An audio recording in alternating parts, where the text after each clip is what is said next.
UltraTech cement कमज़ोर है, कितनी गिरावट होगी अब ये सवाल है। मुझे लगता है अगर सेल करना है तो 3550 के टारगेट के लिए सेल करें। 3745, 3750 का स्टॉप लॉस, 3450 तक का टारगेट। मैं यहाँ से भी 250 रुपये, 230 रुपये की डाउन साइड की बात कर रहा हूँ। 200 रुपये नीचे ये शेयर इस समय कारोबार कर रहा है। टारगेट्स भी आपको बताए गए थे 3550 तक के देखने को मिल सकते हैं। तो अब आप इस ट्रेड पर मुनाफे पर बैठे हैं, धीरे धीरे करके अपने स्टॉप लॉस को ट्रेल करते जाइए और इन टारगेट्स के साथ इस शेयर को आप अचीव कर सकते हैं।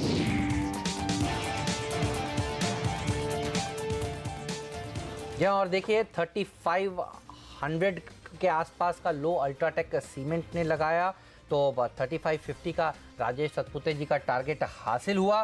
3450 का वागले साहब का टारगेट अभी ओपन है। जिन्होंने शॉर्ट पोजीशंस को कैरी किया वो अभी तक बने रहें, स्टॉप लॉस को ट्रेल करें। नया स्टॉप लॉस क्या लगाना चाहिए ये हमारे एक्सपर्ट्स आपको बताने वाले हैं। आखिरी सौदा में आप सभी का स्वागत है। मैं हूं हेमंत गई और मेरे साथ हैं वीरू जी। और बाजार अगर आप देखें इस वक्त जब आपसे मुलाकात हो रही है तो डे लो पर दिन के सबसे निचले स्तर पर खड़ा है, लेकिन बाकी अगर आप देखें तो इस वक्त 3 इंडेक्सेस आप देखिए, निफ्टी बैंक और निफ्टी पीएसयू बैंक इंडेक्स, ये ऑलमोस्ट दिन के सबसे निचले स्तरों पे कारोबार कर रहे हैं। निफ्टी बैंक आपकी स्क्रीन पर आप देखें तो लगभग अब 14 अंकों पर अपने डे की पूरी बढ़त को इसने गंवा दिया है। और पीएसयू बैंक इंडेक्स ये हफ्ता इस सेक्टर के लिए, इस स्पेस के लिए सबसे भारी रहा। करीब 2985 पर निफ्टी पीएसयू बैंक इंडेक्स सबसे निचले स्तरों पर खड़ा है। हेमंत बिल्कुल, चलिए लेकिन ऐसे बाजार में कौन से स्टॉक्स में मजबूती देखने को मिल रही है, कौन से शेयरों में कमजोरी देखी जा रही है, इस सब पर बात करते हैं। आप देखिए भारतीय इंफ्राटेल में कल जोरदार गिरावट थी, आज वहां पर एक बाउंस देखने को मिल रहा है। तो कल की गिरावट को ये शेयर कुछ हद तक भरपाई करता हुआ। इसके अलावा डीएचएफएल में देखिए एक तेजी देखी जा रही है। यस बैंक में कुछ शॉर्ट पोजीशंस थी वो कवर हुई और डीएचएफएल भी देखिए आज भागा। ऐसे कमजोर बाजार में भी सुबह से 4.5% मजबूती के साथ ये शेयर कारोबार कर रहा है। यस बैंक में भी कल शॉर्ट पोजीशंस कवर हुई थी। जैसे ही बोर्ड ने फाइनल किया था वो नाम नए सीईओ की नियुक्ति हुई, आरबीआई ने वो नाम इनको 2 दिन पहले दिया था और आप देखिए जैसे ही वो नाम सार्वजनिक हुआ कल भी 15% की रैली और आज भी अच्छा प्रदर्शन ये शेयर दिखा रहा है। जुबिलेंट फूडवर्क्स अगले हफ्ते नतीजे हैं और सुबह भी हम आपसे कह रहे थे नतीजों से पहले ये शेयर मजबूत हो सकता है और देखिए अच्छी तेजी स्टॉक में भी आज के सत्र में देखने को मिली है। अगले हफ्ते एक्सिस बैंक के भी नंबर्स हैं और नंबर से पहले देखिए ये शेयर भी मजबूत है। कोटक इंडसइंड बैंक में भी तेजी देखने को मिल रही है। ऑयल मार्केटिंग कंपनियों पर भी रखिएगा नजर, आईओसी के नतीजे अगले हफ्ते हैं। तो अगले हफ्ते कई कंपनियों के नतीजे हैं, अर्निंग्स हैवी हफ्ता है और अगले हफ्ते इसी दिन ध्यान रखिए बजट भी है। आईओसी देखिए बढ़िया प्रदर्शन दिखाता हुआ एचपीबीपी को भी अपने साथ लेकर ये शेयर गया है और आईटी शेयरों में भी मजबूती देखने को मिल रही है। पिछले कुछ दिनों से टीसीएस वीक था, इन्फोसिस आगे अच्छा प्रदर्शन दिखा रहा था, आज टीसीएस कैचअप करता हुआ और साथ में एचसीएल टेक भी। तो ऐसे बाजार में भी कई दिग्गज बढ़िया प्रदर्शन दिखा रहे हैं। हालांकि अभी अभी बैंक निफ्टी आ चुका है लाल निशान में। जी हाँ, लाल निशान है बैंक निफ्टी और सबसे निचले स्तरों पर। इस बीच आप देखिए कुछ बेयर ट्रेड्स वो जो आज मंदी के चपेट में खा रहे हैं नतीजों के बाद। अल्ट्राटेक सीमेंट यहाँ पर आप देखिए जोरदार पिटाई। आज हमने पहला सौदा में एक डिसाइसिव कॉल ली थी कि इसको बेचिए, जम के बेचिए। अगर आप ट्रेडर हैं तो इस वक्त इस पे सेल कॉल सबसे बेहतरीन रणनीति होगी। वो ट्रेड जैसा कि हेमंत ने कहा अभी भी ओपन रखिए, बात करेंगे हम विस्तार से उस पर। डिश टीवी और जी एंटरटेनमेंट, इस समूह की दोनों कंपनियां इस वक्त डे ऊपर और इनफैक्ट जी एक समय लगभग 13% नीचे था, अब लगभग 12% नीचे कारोबार कर रहा है। और डिश टीवी ये भी अगर आप देखें दिन के सबसे निचले स्तर पर कारोबार करता हुआ।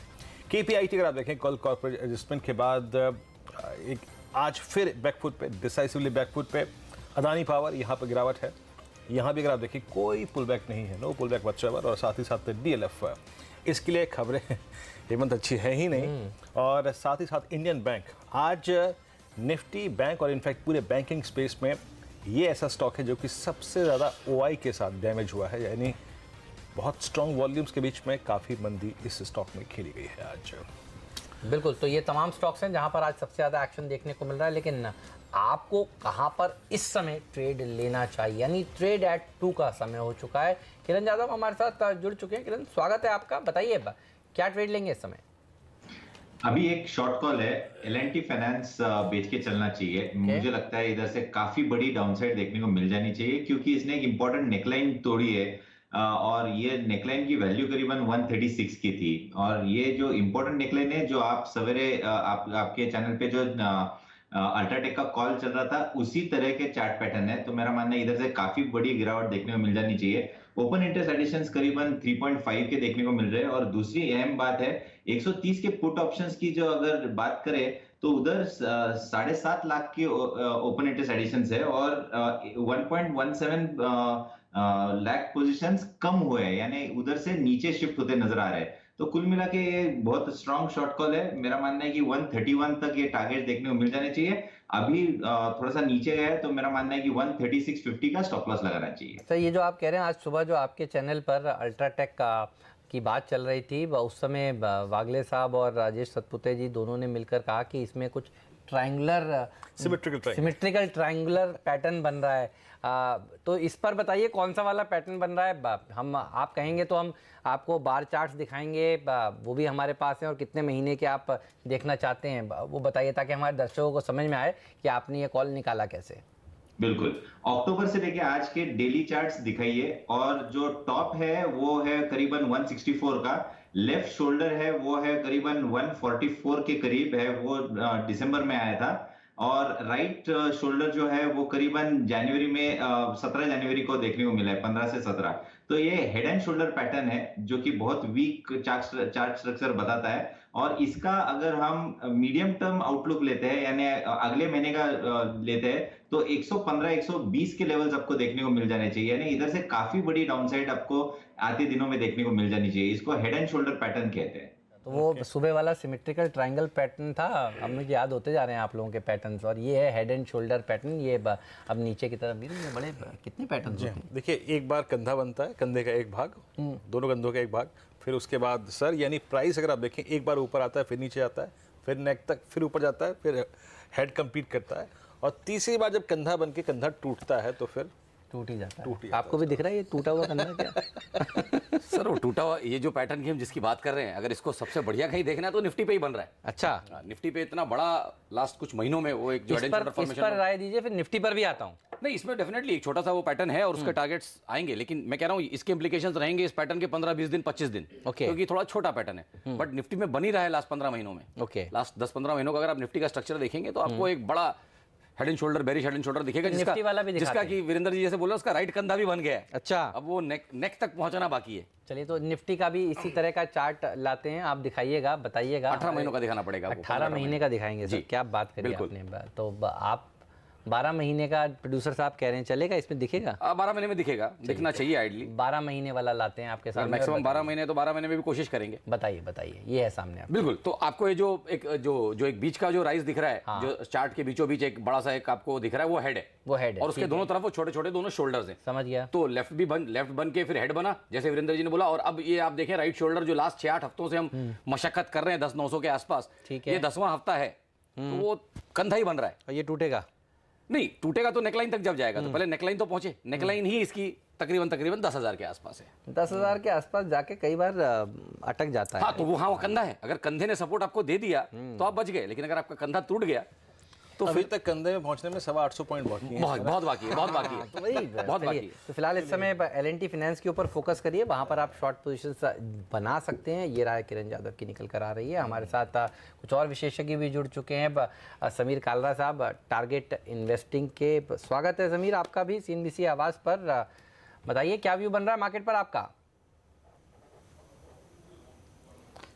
हमारा सेम व्यू थोड़ा कॉन्ट्रा है, क्योंकि उसमें अगर आप देखें तो हम एक्सपेक्ट करते हैं कि निफ्टी 11,000 जाएगी बजट से पहले या बजट के बाद, और उसके बाद एक 11,200 की स्पीड अप होएगी। वहाँ पे शायद थोड़ा एक थकान आ जाए और वापस से नीचे आ जाए बिफोर इलेक्शंस, लेकिन हमें एक 11,000 के ऊपर एक बार ही दिखती है निफ्टी बिफोर इलेक्शन से पहले। तो वहाँ पे कहीं ना कहीं प्रॉफिट बुकिंग दोबारा आ सकती है और नीचे शायद 10,000 टच दोबारा हो जाए इलेक्शन से पहले।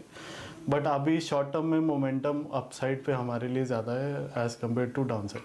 टॉक ऑफ द मोमेंट है 18% नीचे विरूप जी एंटरटेनमेंट। कल इसी शो में इसी समय जब खबरें आ रही थी कि भाई कोई सोनी या कोई अमेज़ॉन इसमें स्टेक ले सकता है, हम कह रहे थे देख लीजिए, आने दीजिए, अभी जल्दबाजी मत करिए, नहीं खरीदना चाहिए। हर्षदा और मैं कल इस समय शो कर रहे थे, 16-17% देखिए नीचे ये शेयर पहुंच गया। इसमें कौन सा पैटर्न बना है? इसका कंधा टूट गया सर, इसमें भी सेम पैटर्न है, इसका कंधा टूटा है, आज ही टूटा है और इसके लिए इतनी जोर से गिरावट है, वॉल्यूम्स भी हैं और अगर इसमें डिलीवरी उतर गई तो आई थिंक ये नेकलाइन के ऊपर फिर दोबारा जाना इसके लिए मुश्किल हो जाएगा।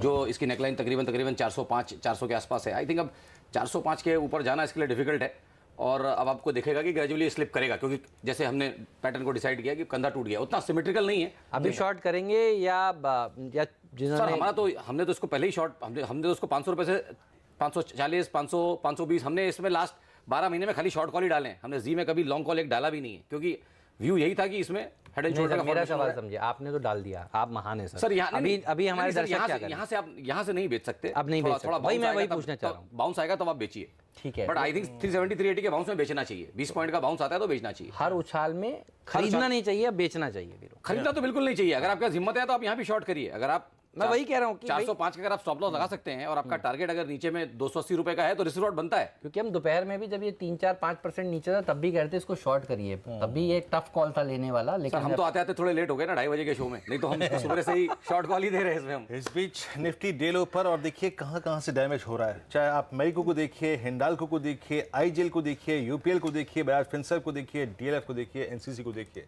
सारे स्टॉक्स डे लो की तरफ बढ़ते हुए आप देखिए। मैरिको आपकी स्क्रीन पर इस वक्त अगर आप देखें बड़ी तेजी से, जब से हमने आखिरी सौदा की शुरुआत की है ना, लगभग आप देखिए 880 की रेंज से हम 823 60 पॉइंट रिट्रेस हुए हम, जोरदार गिरावट है। प्लीज एक बार जरा ऑप्शंस के आंकड़े लेके आएंगे, क्या हुआ क्या है? इनफैक्ट मेरे ख्याल से रहने दीजिए, ऑप्शंस के आंकड़े तब्दील हो गए होंगे क्योंकि ये बहुत जल्दी डैमेज हुआ है। ये टाटा स्टील, सर्वेंद्र एक बार देखिए डे लो पे बढ़ रहा है, इस पर क्या अप्रोच होगी आपकी? इस पे अप्रोच यही है कि देखिए इसमें एक डाउनसाइड 420-430 की तो है बाकी, बट ये वो स्टॉक है जो ऑलरेडी 50% रिट्रेस कर चुका है अपने प्रीवियस बुल मार्केट की। सो अगर आप इसका 13 से अगस्त का मूव देखें जो 17 तक चला, उसका 50% रिट्रेस कर लिया है। तो मेटल स्पेस में अगर कुछ और ढूंढना है तो आई थिंक हिंडाल्को, जहां पे रिट्रेसमेंट्स अभी भी छोटे हैं, वो एक बेटर शॉट होगा।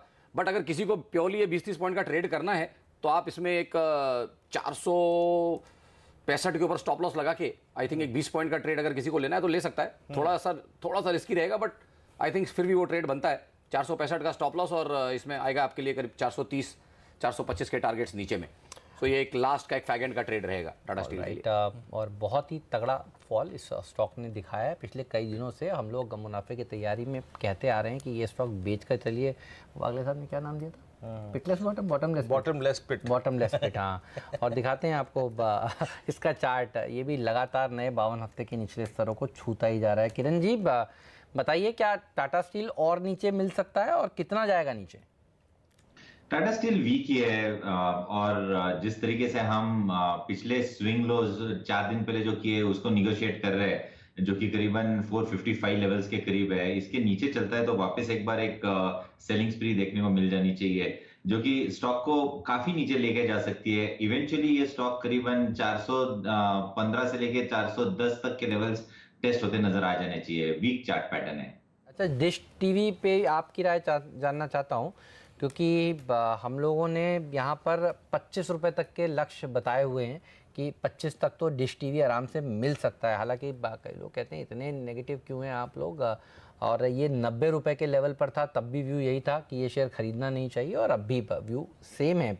आप आज जिस तरह से प्राइस डैमेज हुआ है किरण जी, आपको क्या नज़र आ रहा है?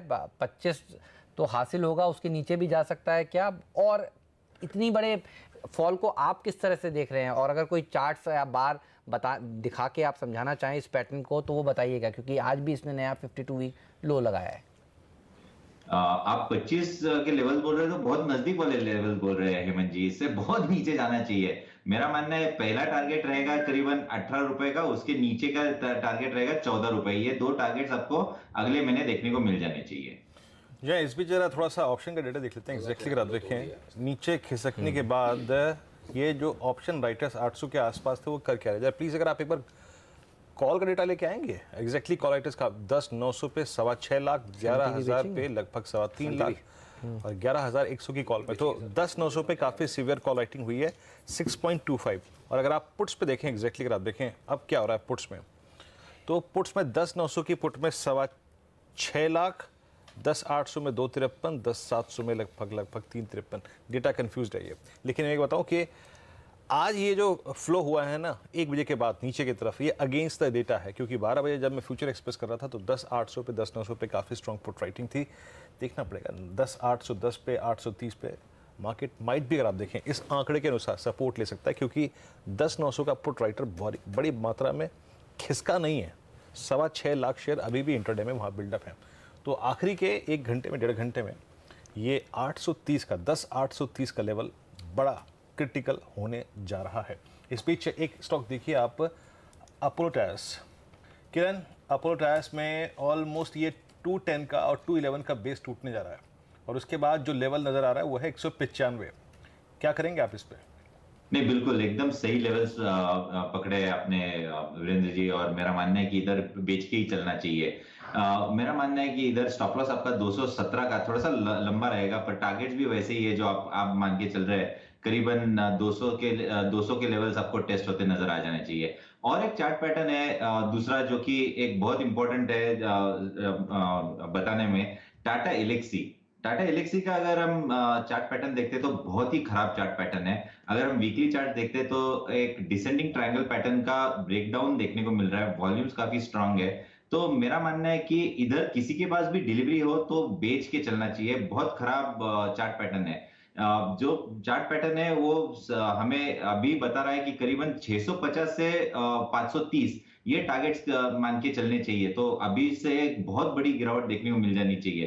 तो डिलीवरी बेस जिनके पास है उनको निकलने की सलाह है अभी टाटा एलेक्सी से। जी हाँ, और टाटा एलेक्सी भी देखिए पिछले 3 दिनों से लगातार हम कह रहे हैं कि यहाँ पर बेच दीजिए। याद है कल सुबह Tata, in fact Tata motor, Tata Elxsi दोनों में बिकवाली करने की राय थी। लेकिन देखिए वापस आते हैं 880 का। हाँ बिल्कुल, और वापस आते हैं मीडिया सेक्टर पर ही, क्योंकि मीडिया इंडेक्स अगर आप देखें, निफ्टी मीडिया लाते हैं आपके सामने किस तरह से टूटा है।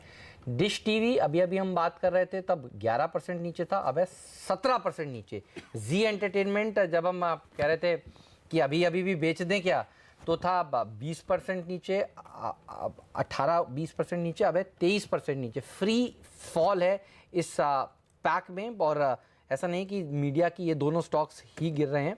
सन टीवी पर भी रखिएगा नज़र, इसने गिरावट की शुरुआत इस समय करी है। तो जिनको 20-22% नीचे बेचने में अभी कन्विक्शन नहीं हो रहा है, क्योंकि आप देखिए निफ्टी मीडिया 14% नीचे है। क्या सन टीवी बेचें अभी के अभी? ये वो कॉल है जो आप अभी ले सकते हैं, क्योंकि ऐसा नहीं होता कि एक स्टॉक गिरे और दूसरा ना गिरे। सन टीवी में क्या कन्विक्शन है, बेच दें इसको अभी, और कितना पैसा बनेगा बताइए? बिल्कुल, आई थिंक यहाँ से इसको 465-470 के स्तर तो दिख रहे हैं जहाँ तक ये गिरेगा, और अगर वो आप ट्रेड ले रहे हैं तो एक 15 पॉइंट का स्टॉप लॉस रहेगा। आप 505 के ऊपर स्टॉप लॉस लगाएं। आई थिंक 465 का टारगेट इसके लिए नीचे में आएगा। 465 का सर्वेंद्र का टारगेट है, और किरण का भी टारगेट लेते हैं, क्योंकि देखिए पिछले कुछ दिनों से इसका भी थोड़ा लंबा चार्ट दिखाते हैं। इसमें कुछ आपको नज़र आ रहा है चार्ट में? कोई पैटर्न आपको अगर नज़र आ रहा हो तो आप ढूंढ के निकालिएगा, मैं जब तक किरण जी के पास जाता हूँ। 465 का टारगेट किरण जी, सर्वेंद्र जी दे रहे हैं। सन टीवी कितना गिर सकता है, चार्ट देख के बताइए सर। सन टीवी बिल्कुल उसके करीबी है टारगेट। 460 और 440 ये टारगेट देखने को मिल जाने चाहिए अगले 2 से 3 ट्रेडिंग सेशंस में। इसमें जो डिसेंडिंग चैनल का छोटा सा करीबन पिछले 4-5 महीने का जो चैनल था उसको हमने नीचे की तरफ से ब्रेक डाउन दे दिया है। तो मेरा मानना है कि ये भी एक नेगेटिव प्राइस पैटर्न होता है, और इससे बहुत बड़ी गिरावट देखने को मिल सकती है। हेमंत, कल की परसों की लो को वॉलेट कर दिया निफ्टी ने। आप देखिए, नहीं एक सेकंड रुकिए ना, इस पे बात देखिए। जब सेक्टर यही गिर रहा है तो फिर इधर उधर जाने की जरूरत नहीं है। शार्प डैमेज सन टीवी में देखिए ना किस तरह का प्रेशर देखने को मिल रहा है। कालरा साहब हैं क्या हमारे साथ? कालरा साहब, ये मीडिया सेक्टर में हुआ क्या है? अचानक से सारे स्टॉक्स जोर से गिर रहे हैं, कोई खबर आपके पास?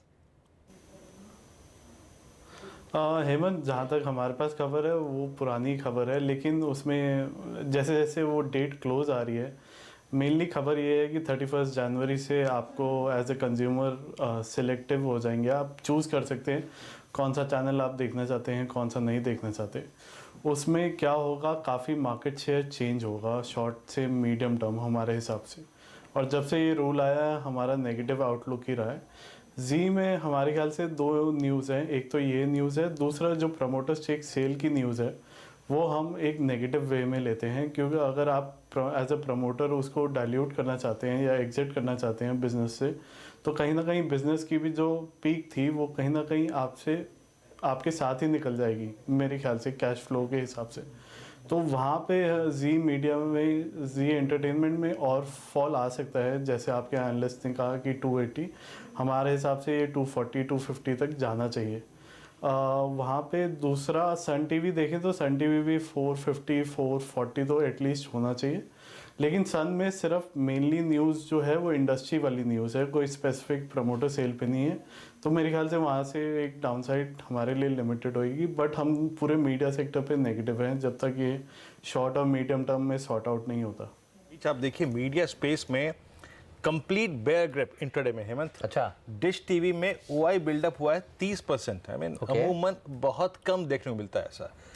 इस स्पेस की दो कंपनी डिश टीवी, जरा प्लीज फ्यूचर की प्लेट लगाइए आप, इंटरेस्टिंग फैक्ट रखता हूँ आपकी स्क्रीन पर। डिश टीवी 29% ओआई बिल्डअप एक सेशन में, बहुत कम दिखा है। उसके बाद आप देखिए जी एंटरटेनमेंट, ये जी एंटरटेनमेंट में हुआ क्या है, 75% ओआई बिल्डअप।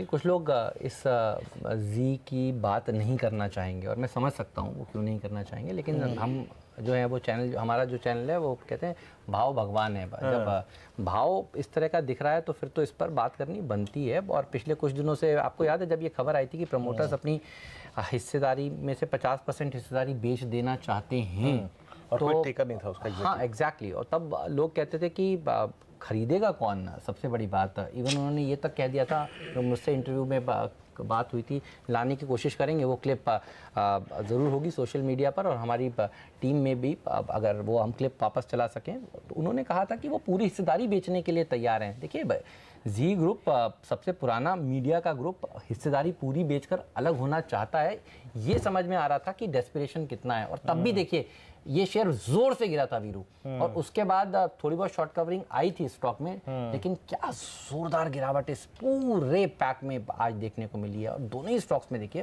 प्रेशर काफी बढ़ा रहा। कालरा साहब ये इनफैक्ट 15 के लेवल आ गए हैं जी में। अच्छा, फरवरी 2015 के लेवल हैं जी में, जो आज लो मारा है ये तकरीबन फरवरी मार्च 2015 के लोज है। कालरा साहब एग्जैक्टली ये जो हेमंत ने इंटरव्यू किया था ना जी की मैनेजमेंट का, उसके दो मुख्य अंश थे। एक तो ये कि मैं आधा बेचने को तैयार हूँ, और दूसरा ये कि आधा अगर और बिक जाए तो वो भी बेच दूंगा, कोई दिक्कत की बात नहीं है। लेकिन बड़ी बात है कि उस प्राइस में भी कोई टेकर्स आया नहीं, खरीदार कोई इच्छुक है ही नहीं। जिस प्रकार का ये कारोबार है और अब जिस नई ट्रेजेक्ट्री, नई पीढ़ी में ये कारोबार जा रहा है, ये कंपनी अब तक अपने आप को ट्रांसफॉर्म नहीं कर पाई उस तरीके से। बहुत बड़ा है। डेट भी बड़ा। मुझे याद है जब कंपनी आके सब मीडिया के सामने आके कहें कि मैं पूरा हिस्सा बेचने के लिए तैयार हूं, तो जो खरीदार होता है वो अपने भाव से लेना चाहता है। आप देखिए जेट में क्या हुआ है, खरीदार जो भी होगा आगे चलकर वो अपने भाव से लेगा। तो आज देखिए जो नजर आ रहा है वो वही नजर आ रहा है। कलरा साहब क्या राय रहेगी आपकी? अगर आप देखें तो उसमें दो फैक्टर और हैं। जैसे वो कह रहे हैं कि हम 50% बेचने को तैयार हैं, लेकिन अगर आप प्रमोटर की शेयर होल्डिंग का पैटर्न देखें तो उसमें 50% ऑलरेडी प्लेस्ड है। तो पहले तो उनको वो प्लेज हटाना पड़ेगा, फिर वो एक्चुअली बेच सकते हैं, नहीं तो जो पैसा है वो सीधा जिसके पास प्लेस्ड है उसको जाएगा। दूसरा, अगर आप देखें तो कैश फ्लो यहाँ पे बहुत इंपॉर्टेंट है आगे जाके, और वहाँ पे कहीं ना कहीं जी में कैश फ्लो की प्रॉब्लम है, जो आगे जाके, क्योंकि आपके सब्सक्रिप्शन कम हो जाएंगे, आपको लोग देखने वाले चाहे ज़्यादा ही रहे एज़ कम्पेयर टू दूसरा, बट एब्सोल्यूट टर्म में काफ़ी कम हो जाएंगे, क्योंकि कुछ लोग लेंगे पैकेज, कुछ लोग नहीं लेंगे। तो वहाँ पे आपका एडवर्टाइजिंग जो रेवेन्यू है, जो मेन ग्रोथ है, वहाँ पे कहीं ना कहीं एक बहुत बड़ा हिट आएगा, क्योंकि उनके लिए वो कैश फ्लो था जो ये डिश में यूज़ कर रहे थे और बाकी जगह यूज़ हो रहा था। तो वहाँ पे कहीं ना कहीं जो इम्पैक्ट है वो बहुत बड़ा आएगा अगले 3 से 6 महीने में, स्पेशली जी में। अगर आप बाकी कंपनीज देखें, बाकी का भी कैश फ्लो इशू आएगा, लेकिन सन टीवी जैसी चैनल में या नेटवर्क में उनका प्रोडक्शन कॉस्ट नहीं है, जबकि जी में प्रोडक्शन कॉस्ट बहुत बड़ा है कंटेंट को लेके।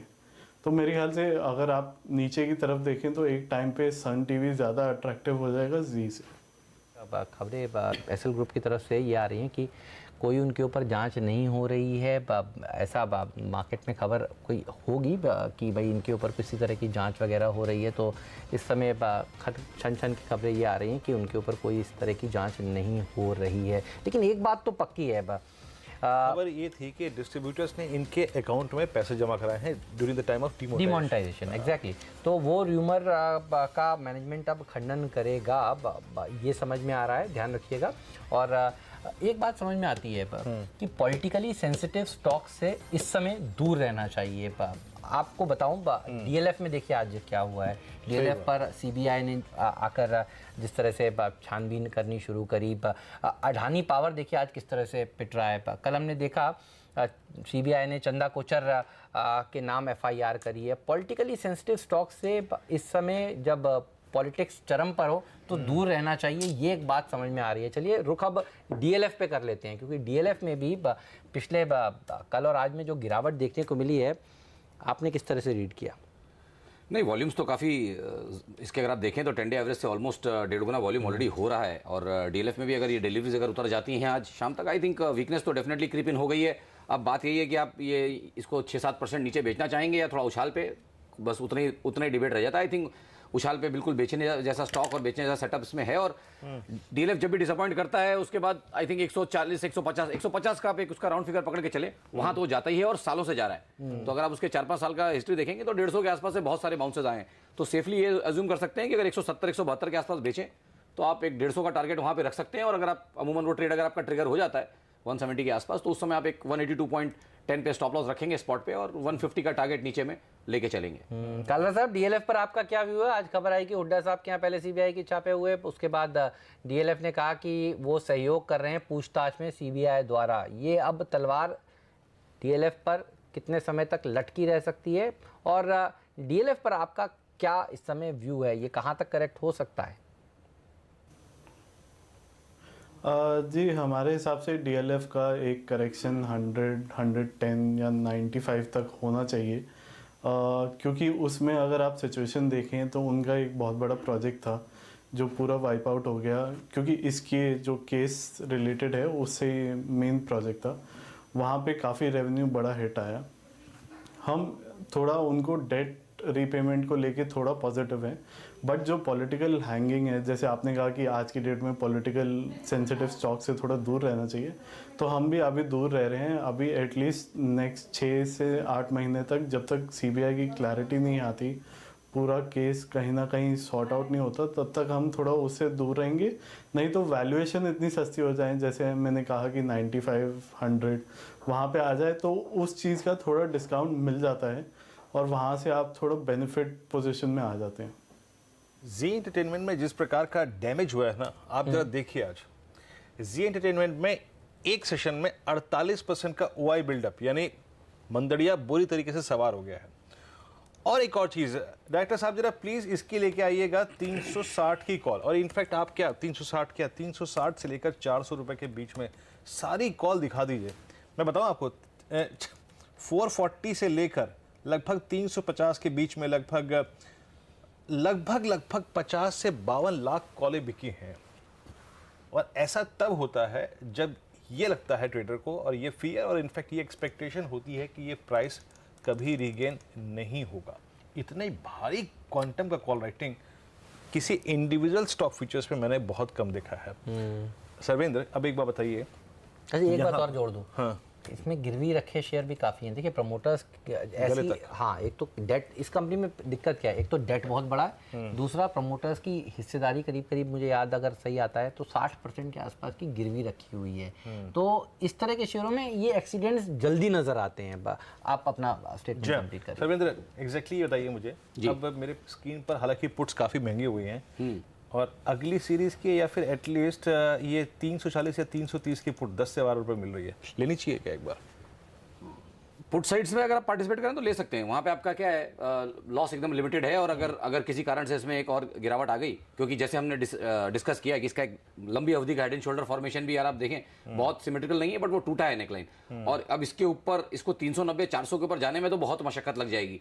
तो वो केस इसका बनता भी नहीं है। तो यस, आई थिंक अगर ओवरसोल्ड कंडीशन में आपको लेना है और आप फ्यूचर्स नहीं कर सकते हैं तो puts make a lot of sense. वहाँ पे आप अगर पुट लेते हैं और आपका 10-15 रुपये का एक्सपोजर है, तो आपको कम से कम उतना मालूम है कि अगर टूटा तो उससे उतना आपका पैसा उतना ही जाएगा। अगर आपके अगेंस्ट में चला गया स्टॉक और ऊपर चला गया तो आपका खाली 10-15 रुपये का ही लॉस है। तो I think puts make a lot of sense कर सकते हैं। तो पुट्स लेकर काम कर सकते हैं। आपको बता दें जो मार्केट में बज़ है इस समय वो क्या है। द वायर ने ये एक खबर छापी है कि दरअसल डिमोनेटाइजेशन के समय कुछ पैसे खातों में जमा हुए थे, उसकी जांच हो सकती है। और इसी के ऊपर अब जवाहर गोयल साहब स्पष्टीकरण दे रहे हैं मीडिया में, और इसलिए जो हमने आपसे कहा, देखिए वो स्पष्टीकरण के चलते थोड़ी सी रिकवरी देखने को मिल रही है इस स्टॉक में। लेकिन ये मामला कितना बड़ा हो सकता है, इस पर बात करने के लिए हमारे साथ प्रकाश दीवान साहब जुड़ चुके हैं। दीवान साहब, कैसे देख रहे हैं आप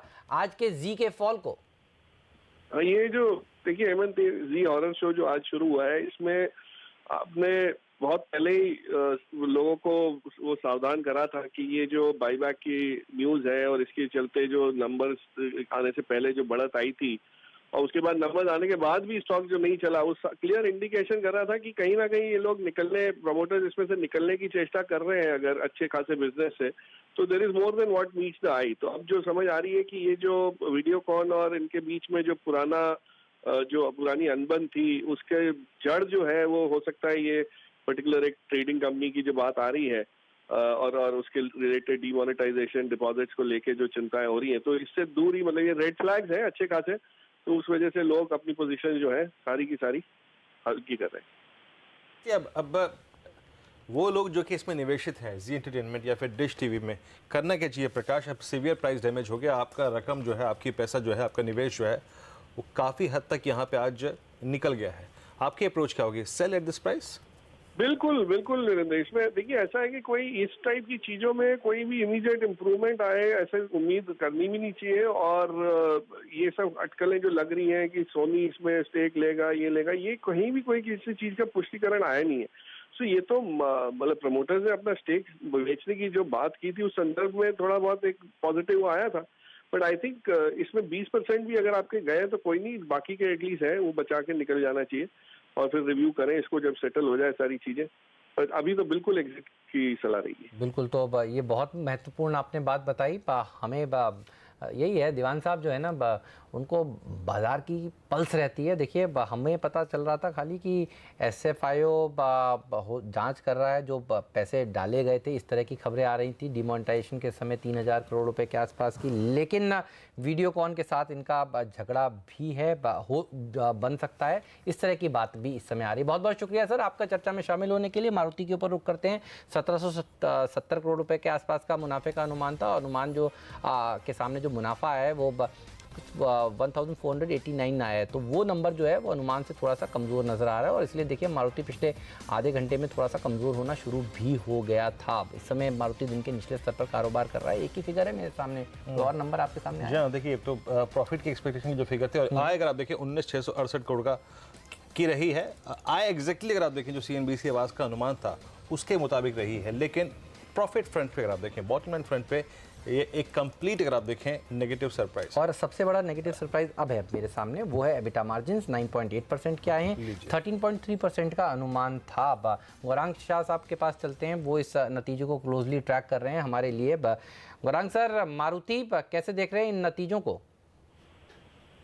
तो आई थिंक हमारा जो अनुमान था वो करीबन 12.5-13% के आसपास था मार्जिन्स को लेकर के, और वो मेरे ख्याल से हमारी जो उम्मीद है उससे थोड़े बहुत बेहतर आए। और आंकड़े अगर नजर के सामने है तो मेरे ख्याल से थोड़ा बहुत अगर उसका ब्यौरा दे देते तो मेरे ख्याल से बेटा मार्जिन आपका अनुमान क्या था? अराउंड अबाउट 12.5 के। तो सर 9.8% आए हैं वो, तो that is I think below estimate. Exactly, तो मैं वही कह रहा था, ये जो मार्जिन्स आए हैं ये अनुमान से कमजोर आए हैं। हमारा अनुमान भी 13.3% का था और ये 9.8% आए हैं। एबिटा देखिए करीब 1931 करोड़। आई थिंक ऑपरेशनली कुछ दिक्कतें आई होगी जिसको लेकर के आई थिंक ये मार्जिन में हम दबाव देख रहे हैं। लेकिन हेमंत, मैनेजमेंट की कमेंट्री क्या आती है, क्योंकि जिस तरीके से पिछले कुछ महीनों में ऑटो सेक्टर पर हम दबाव देख रहे हैं महीने दर महीने विकॉली के आंकड़ों को लेकर के, आई थिंक कुछ क्लैरिटी आ जाती है तो थोड़ी सहूलियत हो जाएगी मैनेजमेंट की तरफ से। लेकिन एक बात तो दुरुस्त है कि एंट्री लेवल और मिड साइज में काफी ट्रैक्शन हमें दिख रहा है आने वाले समय में, और अगर नए लॉन्चेस को लेकर के भी कुछ स्पष्टीकरण आता है तो मेरे ख्याल से स्टॉक को थोड़ा बहुत सहारा मिल सकता है। लेकिन डिस्क्लोज शुक्रिया आपका पूरी इस बातचीत के लिए, अपनी राय रखने के लिए।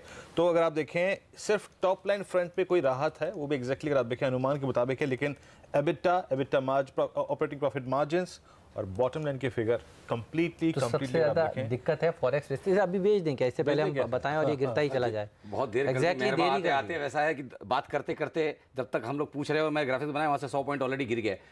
आई थिंक डेफिनेटली वीकनेस तो है, वॉल्यूम्स के साथ है। 6850 वाला 6750 100 पॉइंट तो नीचे आ गया। आई थिंक यहाँ से भी बेच सकते हैं। आई थिंक 6600 6550 के टारगेट्स रहेंगे और स्टॉप लॉस आपको 6850 रखना पड़ेगा। अब जो पहले मैं 6950 लगा रहा था, आपको 6850 स्टॉप लॉस रखना पड़ेगा। एक तो मार्केटिंग और सेल्स पर खर्चा ज़्यादा हुआ है, मार्जिन घटने, देखिए मार्जिन सबसे इंपॉर्टेंट है, 10% के नीचे आए हैं, 13% के आसपास का अनुमान था, सबसे बड़ा ख़राब फिगर तो यही है और ये शेयर और भी नीचे जा सकता है। क्यों? क्योंकि नंबर्स जो हैं वो अनुमान से बेहद कमज़ोर हैं। फॉरेक्स रेट में फ्लक्चुएशन के चलते ये दबाव देखने को मिला है, कमोडिटी प्राइसेस में दरअसल जो बड़ा उतार चढ़ाव देखने को मिला है, उसके चलते इनको प्रेशर आया। ये स्टेटमेंट है, तो मारुति की कमेंट्री जिसकी बात अभी अभी गौरांग सर कर रहे थे, वो सुननी इंपॉर्टेंट होगी, वो तो बहुत ही ख़राब आई है और पिछले कुछ दिनों से ये लगातार कह ही रहे थे कि मुश्किल वाला दौर है। लेकिन हाँ, मुश्किल का दौर देखिए कितना है कि जो 15.8% का मार्जिन था वो आज 9.9 की ट्रैजेक्टरी में रह गया। एग्जैक्टली, तो 10% के नीचे के मार्जिन अच्छे मार्जिन नहीं माने जाएंगे मारुति के लिए। पूछ लेते हैं, एक और राय ले लेते हैं किरण जी से। किरण जी, आपको कौन से लेवल्स लग रहे हैं इंटरेस्टिंग अब मारुति में इस नतीजों के बाद? देखिए, सोमवार को इसी वक्त हम बात कर रहे थे, हर्षदा जी और प्रदीप जी थे, और हमने टारगेट्स दिए थे करीबन 6700 के, वो तो हासिल हो चुके हैं। वीकनेस है, अभी बाय करने की सलाह नहीं है टारगेट्स हासिल होते हुए। मेरा मानना है कि आपका स्टॉप लॉस अभी करीबन 6820 का रखना चाहिए और टारगेट्स के लिए जैसे सरवंद्र जी कह रहे थे, करीबन आपको देखने को मिल जाने चाहिए वो 6600 के करीब। 685 तो आ ही गया ऑलमोस्ट। अगर आप देखें अभी सर्वेंद्र ने जो कॉल दी थी वो दी थी करीब 6730 के आसपास जी। अब 685 अब करीब 6798 के कॉल बनाई थी 6850 पे, दी थी 6750 पे और अभी 67 तोड़ चुका है। यानी अच्छा एक बताइए, अभी जो अक्टूबर का लो था वही वॉलेट हो जाएगा अब लग रहा है आपको? बिल्कुल, आई थिंक सेटअप्स इसमें काफ़ी वीक हैं और बिल्कुल वो लोस चैलेंज होने चाहिए। आई थिंक वो लोस थे आपके 6512 के आसपास, वो टूटा तो सर उसके बाद तो फिर फ्री फॉल है थोड़े दिन तो, क्योंकि वो बहुत ही क्रिटिकल लो है, बहुत ही क्रिटिकल लो। अभी तक हमने हिम्मत नहीं की उसके नीचे का टारगेट देने की, इसीलिए 6550 6600 का दिया है। बट 6512 या 6500 अगर राउंड फिगर टूट जाता है तो फिर ये तो काफ़ी वीक हो जाएगा, काफ़ी वीक हो जाएगा। तो देखिए, हम कह रहे थे कि सुबह दो नतीजे सबसे महत्वपूर्ण हैं आज के लिए, एक मारुति और एक LNT। तो मारुति का नंबर तो आ गया और ये वीक आया तो 10,800 के नीचे देखिए अब जाने की तैयारी हो रही है। ये होता है जब हैवी वेट नंबर वीक आए तो और मूड ये पूरी तरह से ख़राब कर चुका है बाज़ार का। बाज़ार दिन के निचले स्तर पर पहुंच चुका है, मिड कैप इंडेक्स 1% नीचे। कल इसी तरह इसी समय देखिए मदद करने आया था येस बैंक, और येस बैंक ने किस तरह से मूड संभाला था। और आज नतीजों के सीज़न में यही होता है, हैवी वेट नतीजे पूरा का पूरा मूड जो है वो बनाने या बिगाड़ने का काम कर सकते हैं। लेकिन ट्रेड एट 230 का वक्त हो गया है। सर्वेंद्र बताइए क्या ट्रेड लेंगे? मैं लूंगा अंबुजा सीमेंट, और सीमेंट स्पेस में भी वीकनेस है तो उस अंबुजा सीमेंट लेंगे। लूंगा या बेचेंगे? मतलब बेचूंगा। अच्छा। ट्रेड मैं अंबुजा सीमेंट में ले रहा हूँ और उसको बेचूंगा, और टारगेट्स उसमें रहेंगे नीचे में 196 के, और मैं उसमें एक स्टॉप लॉस लगा के रखूंगा 207 रुपये 60 पैसे स्पॉट के लेवल्स हैं। और सीमेंट के फ्लेवर को पकड़ा था तो मैंने फिलहाल उसी फ्लेवर को पकड़ के रखा। आई थिंक सीमेंट जिस तरह से आज गया है एक डिसअपॉइंटमेंट है, और पूरा स्पेस अब वो जा रहा है। जैसे हमने पहले टायर्स पकड़े थे कि रॉ रबर का बॉटम हो चुका है, क्रूड का बॉटम हो चुका है, तो अब टायर्स में ओवरऑल प्रेशर रहेगा। तो टायर्स सारे वहाँ से 20-20% ऑलरेडी जा चुके हैं और लगता है कि और भी जाएंगे उसी same I think same flavour में। अब आपका सीमेंट स्पेस हो गया है 10 से 12% down side positional wise next 10 से 12-15 ट्रेडिंग सेशन में सब तरफ पॉसिबल है। चाहे अंबुजा लें, इसी से लें, अल्ट्राटेक लें, सब जगह 10-10% डाउन साइड्स विजिबल लग रहे हैं। जी, इस बीच आप देखिए जेट एयरवेज ये दिन के सबसे निचले स्तरों पे, और याद रखिए जेट एयरवेज आज पिछले अपने 10 दिन के ट्रेडिंग सेशन का बेस तोड़ने जा रहा है। ये FNO बैन में नहीं होता तो पहले तोड़ देता। हाँ, तोड़ देता सही में।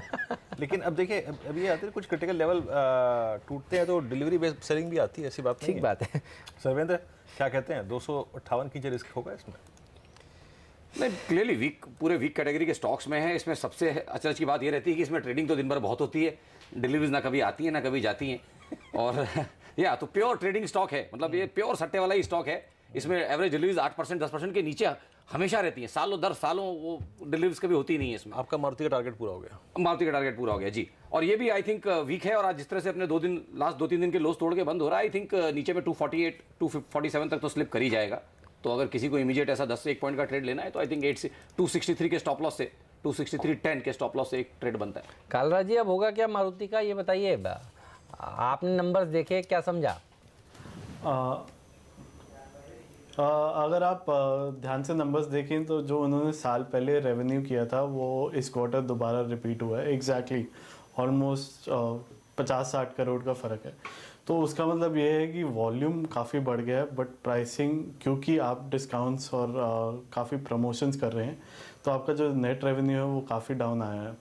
उसी टाइम पे जो आपकी कॉस्ट्स हैं वो ऑलमोस्ट 30 to 40% बढ़ चुकी हैं, चाहे वो फॉरेक्स या रॉ मटेरियल की कॉस्ट हो। तो वो काफ़ी प्रेशर आ गया है, इसलिए वो 16 की एबिट मार्जिन 10 के नीचे आ गई है। और मेरे ख्याल से क्योंकि रजिस्ट्रेशन नंबर्स हम बहुत केयरफुली ट्रैक करते हैं कि ऑटो का अप टर्न या डाउन टर्न देख सकें, रजिस्ट्रेशन नंबर्स अभी भी 10-15% डाउन है। तो मेरे ख्याल से ये पेन काफ़ी देर तक रहेगा, at least short term mid term. तो मेरे ख्याल से मारुति में अभी और डाउन साइड है। और देखिए मारुति का मैं और बता सकता हूँ वीरेंद्र जी, बताइए। जो इसको रहेगा करेंसी साइड से, लास्ट पूरा क्वार्टर येन 111 12-13 के आसपास रहा, और अगर आप एवरेज देखें तो 12-13 के आसपास येन का एवरेज रहा था। अब ये क्वार्टर जिस तरह से येन का खुला है, आई थिंक वो एवरेज अब कहीं 100 येन टारगेट्स क्या है? आई थिंक नहीं, येन के टारगेट्स तो ये 103 104 हैं, बट इस क्वार्टर का एवरेज आपका 107-8 के आसपास आ जाएगा। तो कहाँ 11-12 और कहाँ 7-8, करेंसी का हिट भी आपको इस क्वार्टर में लेना है। सही बात है। और इस बीच आप देखिए मारुति के नंबर्स ने ना पूरे इस सेक्टर को, हालांकि हेमंत ये पूरा सेक्टर पहले से ही परेशान था, क्या हीरो मोटरकॉर्प, क्या बजाज ऑटो, क्या मारुति, क्या M&M। और आप देखिए एस्कॉर्ट्स अब दिन के सबसे निचले स्तरों पर है, 704 के स्तर पे। इस बास्केट में आपको किरण क्या क्या सेल करने लायक लग रहा है इस वक्त, या फिर एटलीस्ट फरवरी में अगर 1-2 पुट्स खरीदनी हो तो किन किन स्टॉक्स की खरीदेंगे जहां आपको लगता है कि अभी निचला स्विंग मिल सकता है? एस्कॉर्ट्स वैसे थोड़ा सा पॉजिटिव डाइवर्जेंस है, पर पूरे ऑटो सेक्टर में यही एक काउंटर है जिसमें थोड़ी सी और गिरावट देखने को मिल जानी चाहिए। वो कवर अप कर लेगा वो जो डाइवर्जेंस है उसको। तो मेरा मानना है कि एस्कॉर्ट्स और महिंद्रा एंड महिंद्रा काफी खराब देखने को मिल रहा है। महिंद्रा एंड महिंद्रा ने करीबन एक इम्पोर्टेंट लेवल था करीबन 700 का, वो भी वायोलेट कर चुका है। तो मेरा मानना है कि M&M में हमें टारगेट्स करीबन इस फरवरी सीरीज में करीबन 650 के करीब लेके आएगा। 650 पहले टारगेट्स रहेंगे, उसके नीचे भी देखने को मिल सकता है। वैसे एस्कॉर्ट्स की बात कर रहे थे, तो एस्कॉर्ट्स में मेरा मानना है कि इधर अभी सेलिंग देखने को मिल रही थी, और जिस तरीके का चार्ट पैटर्न है, मेरा मानना है कि इमीडिएट टारगेट्स के लिए यानी 1-1.5 हफ्ते के लिए अगर कोई ट्रेड ले रहा है तो 670 के टारगेट्स आपको देखने को मिल जाने चाहिए। ठीक बात है। तो M&M पर रखिए नज़र, एस्कॉर्ट्स पर रखिए नज़र। मारुति एक दिग्गज कंपनी जो सबका मूड खराब करने वाली है। लेकिन एक स्टॉक जो मुझे कमज़ोर नज़र आ रहा है, जिसके नतीजे अगले हफ्ते बृहस्पतिवार को आएंगे, वो है हीरो मोटोकॉर्प। और हीरो मोटोकॉर्प भी देखिए पिछले कुछ दिनों से बहुत तेज़ी से नीचे की तरफ ज़्यादा जाता है, ऊपर बढ़ने की गुंजाइश यहाँ कम नज़र आती है। वीरू आप देखिएगा चार्ट्स पर अगर कोई ऐसा संकेत आपको नज़र आ रहा है, क्योंकि हीरो मोटोकॉर्प भी फिसलेगा। आप देख लीजिएगा। हीरो मोटोकॉर्प जो आप बात कर रहे हैं ना, ये भी अगर आप देखिए मारुति और हीरो मोटर डायरेक्टर साहब जनरली दोनों से एक बार मैं पहले किरण जी से राय लेता हूँ, अक्टूबर के लोस पे दोनों। एग्जैक्टली। तो जब आपने एस्कॉर्ट्स का, मुझे हीरो मोटोकॉर्प ज़्यादा बढ़िया कन्विक्शन वाला सेल आइडिया नज़र आता है, क्योंकि अब देखिए इतना तेज़ गिरने के बाद मारुति को लोग शायद बेचने में हिचकिचाएंगे कि भाई 6-6.5% गिर गया है। वो बात सही है, जिन्होंने बेचा तुरंत CNBC आवाज़ सुन के वो तो मुनाफे में है, उनको अपना स्टॉप लॉस फेल करना चाहिए। लेकिन अभी अगर किसी को बेचना है तो क्या हीरो मोटोकॉर्प किरण जी बेच देना चाहिए? आपको लग रहा है ये कन्विक्शन कॉल है, बन सकता है पैसा इसमें अब से लेकर 3:30 बजे तक? हाँ बिल्कुल, 3:30 बजे की बात करें तो मेरा मानना है कि इधर से और 20-25 रुपए का फॉल देखने को जरूर मिल जाना चाहिए। और अगर पोजिशनल व्यू लेना है तो ये भी एक बढ़िया सेल रहेगा। मेरा मानना है कि 25-20 के टारगेट्स आपको देखने को मिल जाने चाहिए। 2680 पे ट्रेड कर रहा है, बहुत बड़ी गिरावट देखने को मिल जानी चाहिए। ये 15 दिन का ट्रेड रहेगा। तो मेरा मानना है कि ऑटो स्टॉक्स प्रैक्टिकली सभी काउंटर्स बहुत वीक देखने को मिल रहे हैं। तो यहाँ पर भी दबाव देखने को मिलने वाला है। सर्वेंद्र जी बताइए, हीरो मोटोकॉर्प पर आपका टारगेट क्या है? बात करते करते तब अब ये 100-125 रुपये नीचे पहुँच, 113 रुपये नीचे पहुँच चुका है। कितना नीचे मिल सकता है इसमें? देखिए अब स्लाइड शुरू हुई है सर। स्लाइड तो जैसे हम अभी डिस्कस कर रहे थे, जब क्वार्टर के लोस टूट जाएंगे इनके, उनके आसपास ही आ गए हैं, तो आई थिंक नीचे तो फिर इसके लिए 2200-2300 की भी जगह खुलेगी। अच्छा, वो 1 से 3 महीने का ट्रेड रहेगा। बिल्कुल बिल्कुल। अगर आपने मारुति के लिए और अगर हीरो मोटो के लिए आपने अगर अक्टूबर से लो तोड़ दिए, क्योंकि जहां पे आपको एक ग्रीन क्वार्टर का बार मिला था, अगर आपने उसको वॉयलेट कर लिया तो फिर तो आप वहां से कम स्लिप करेंगे 10-15%। तो आई थिंक इसके लिए 2300 का तो स्तर खुलेगा जब ये अपना क्वार्टर का लो तोड़ देगा। और वो क्वार्टर का लो इसका है 2648। तो मतलब 2648 अगर ये तोड़ देता है, उसके बाद मुझे तो ये 2300 रुपये लगता है।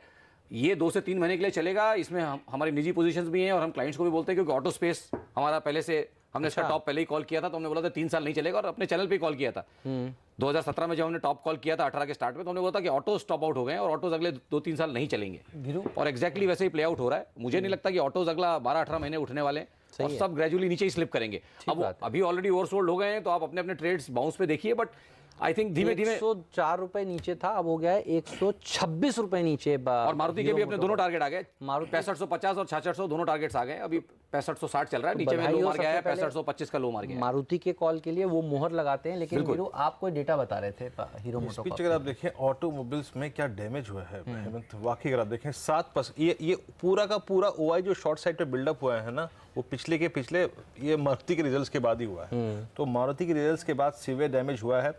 और अब सबसे बड़ा फियर मारुति के ऊपर जो मंडरा रहा है, देखिए इस वक्त 2 बड़ी स्टोरी हैं, जी और मारुति। मारुति अब याद रखिए अक्टूबर के लोस को वॉलेट करने जा रहा है, यानी कि वो पुल बैक पूरा का पूरा सरेंडर कर दिया आपने। और लीजिए, मारुति ने अपने अक्टूबर के लोस को तोड़ दिए, ब्रीच कर दिया। तो ये बहुत ही मुश्किल समय है सारी की सारी ऑटो कंपनियों के लिए। मारुति सबसे, जब लीडर इतना कमज़ोर हो और 8% का फॉल, और आप देखिए इसीलिए आज सारे के सारे ऑटो शेयरों में ज़ोरदार गिरावट देखने को मिल रही है। बजाज ऑटो भी गिर रहा है। अच्छा, बजाज के नंबर्स भी अगले हफ्ते बुधवार को हैं, तो ऑटो कंपनियों के ऊपर अब सबकी निगाहें टिकी रहेंगी। 550 रुपये टूट चुका है मारुति। इसको, इस स्टोरी को हम वापस से रिविजिट करेंगे। अश्विनी गुजराल हमारे साथ जुड़ चुके हैं। अश्विनी बताइए, आपको क्या ट्रेड नज़र आ रहा है इस समय? देखिए, मेरे हिसाब से तो जितनी तेज़ी से हम 10,800 तक वापस आए हैं, जो ब्रेकडाउन लोग ढूंढ रहे थे वो शायद होने का अंदेशा है।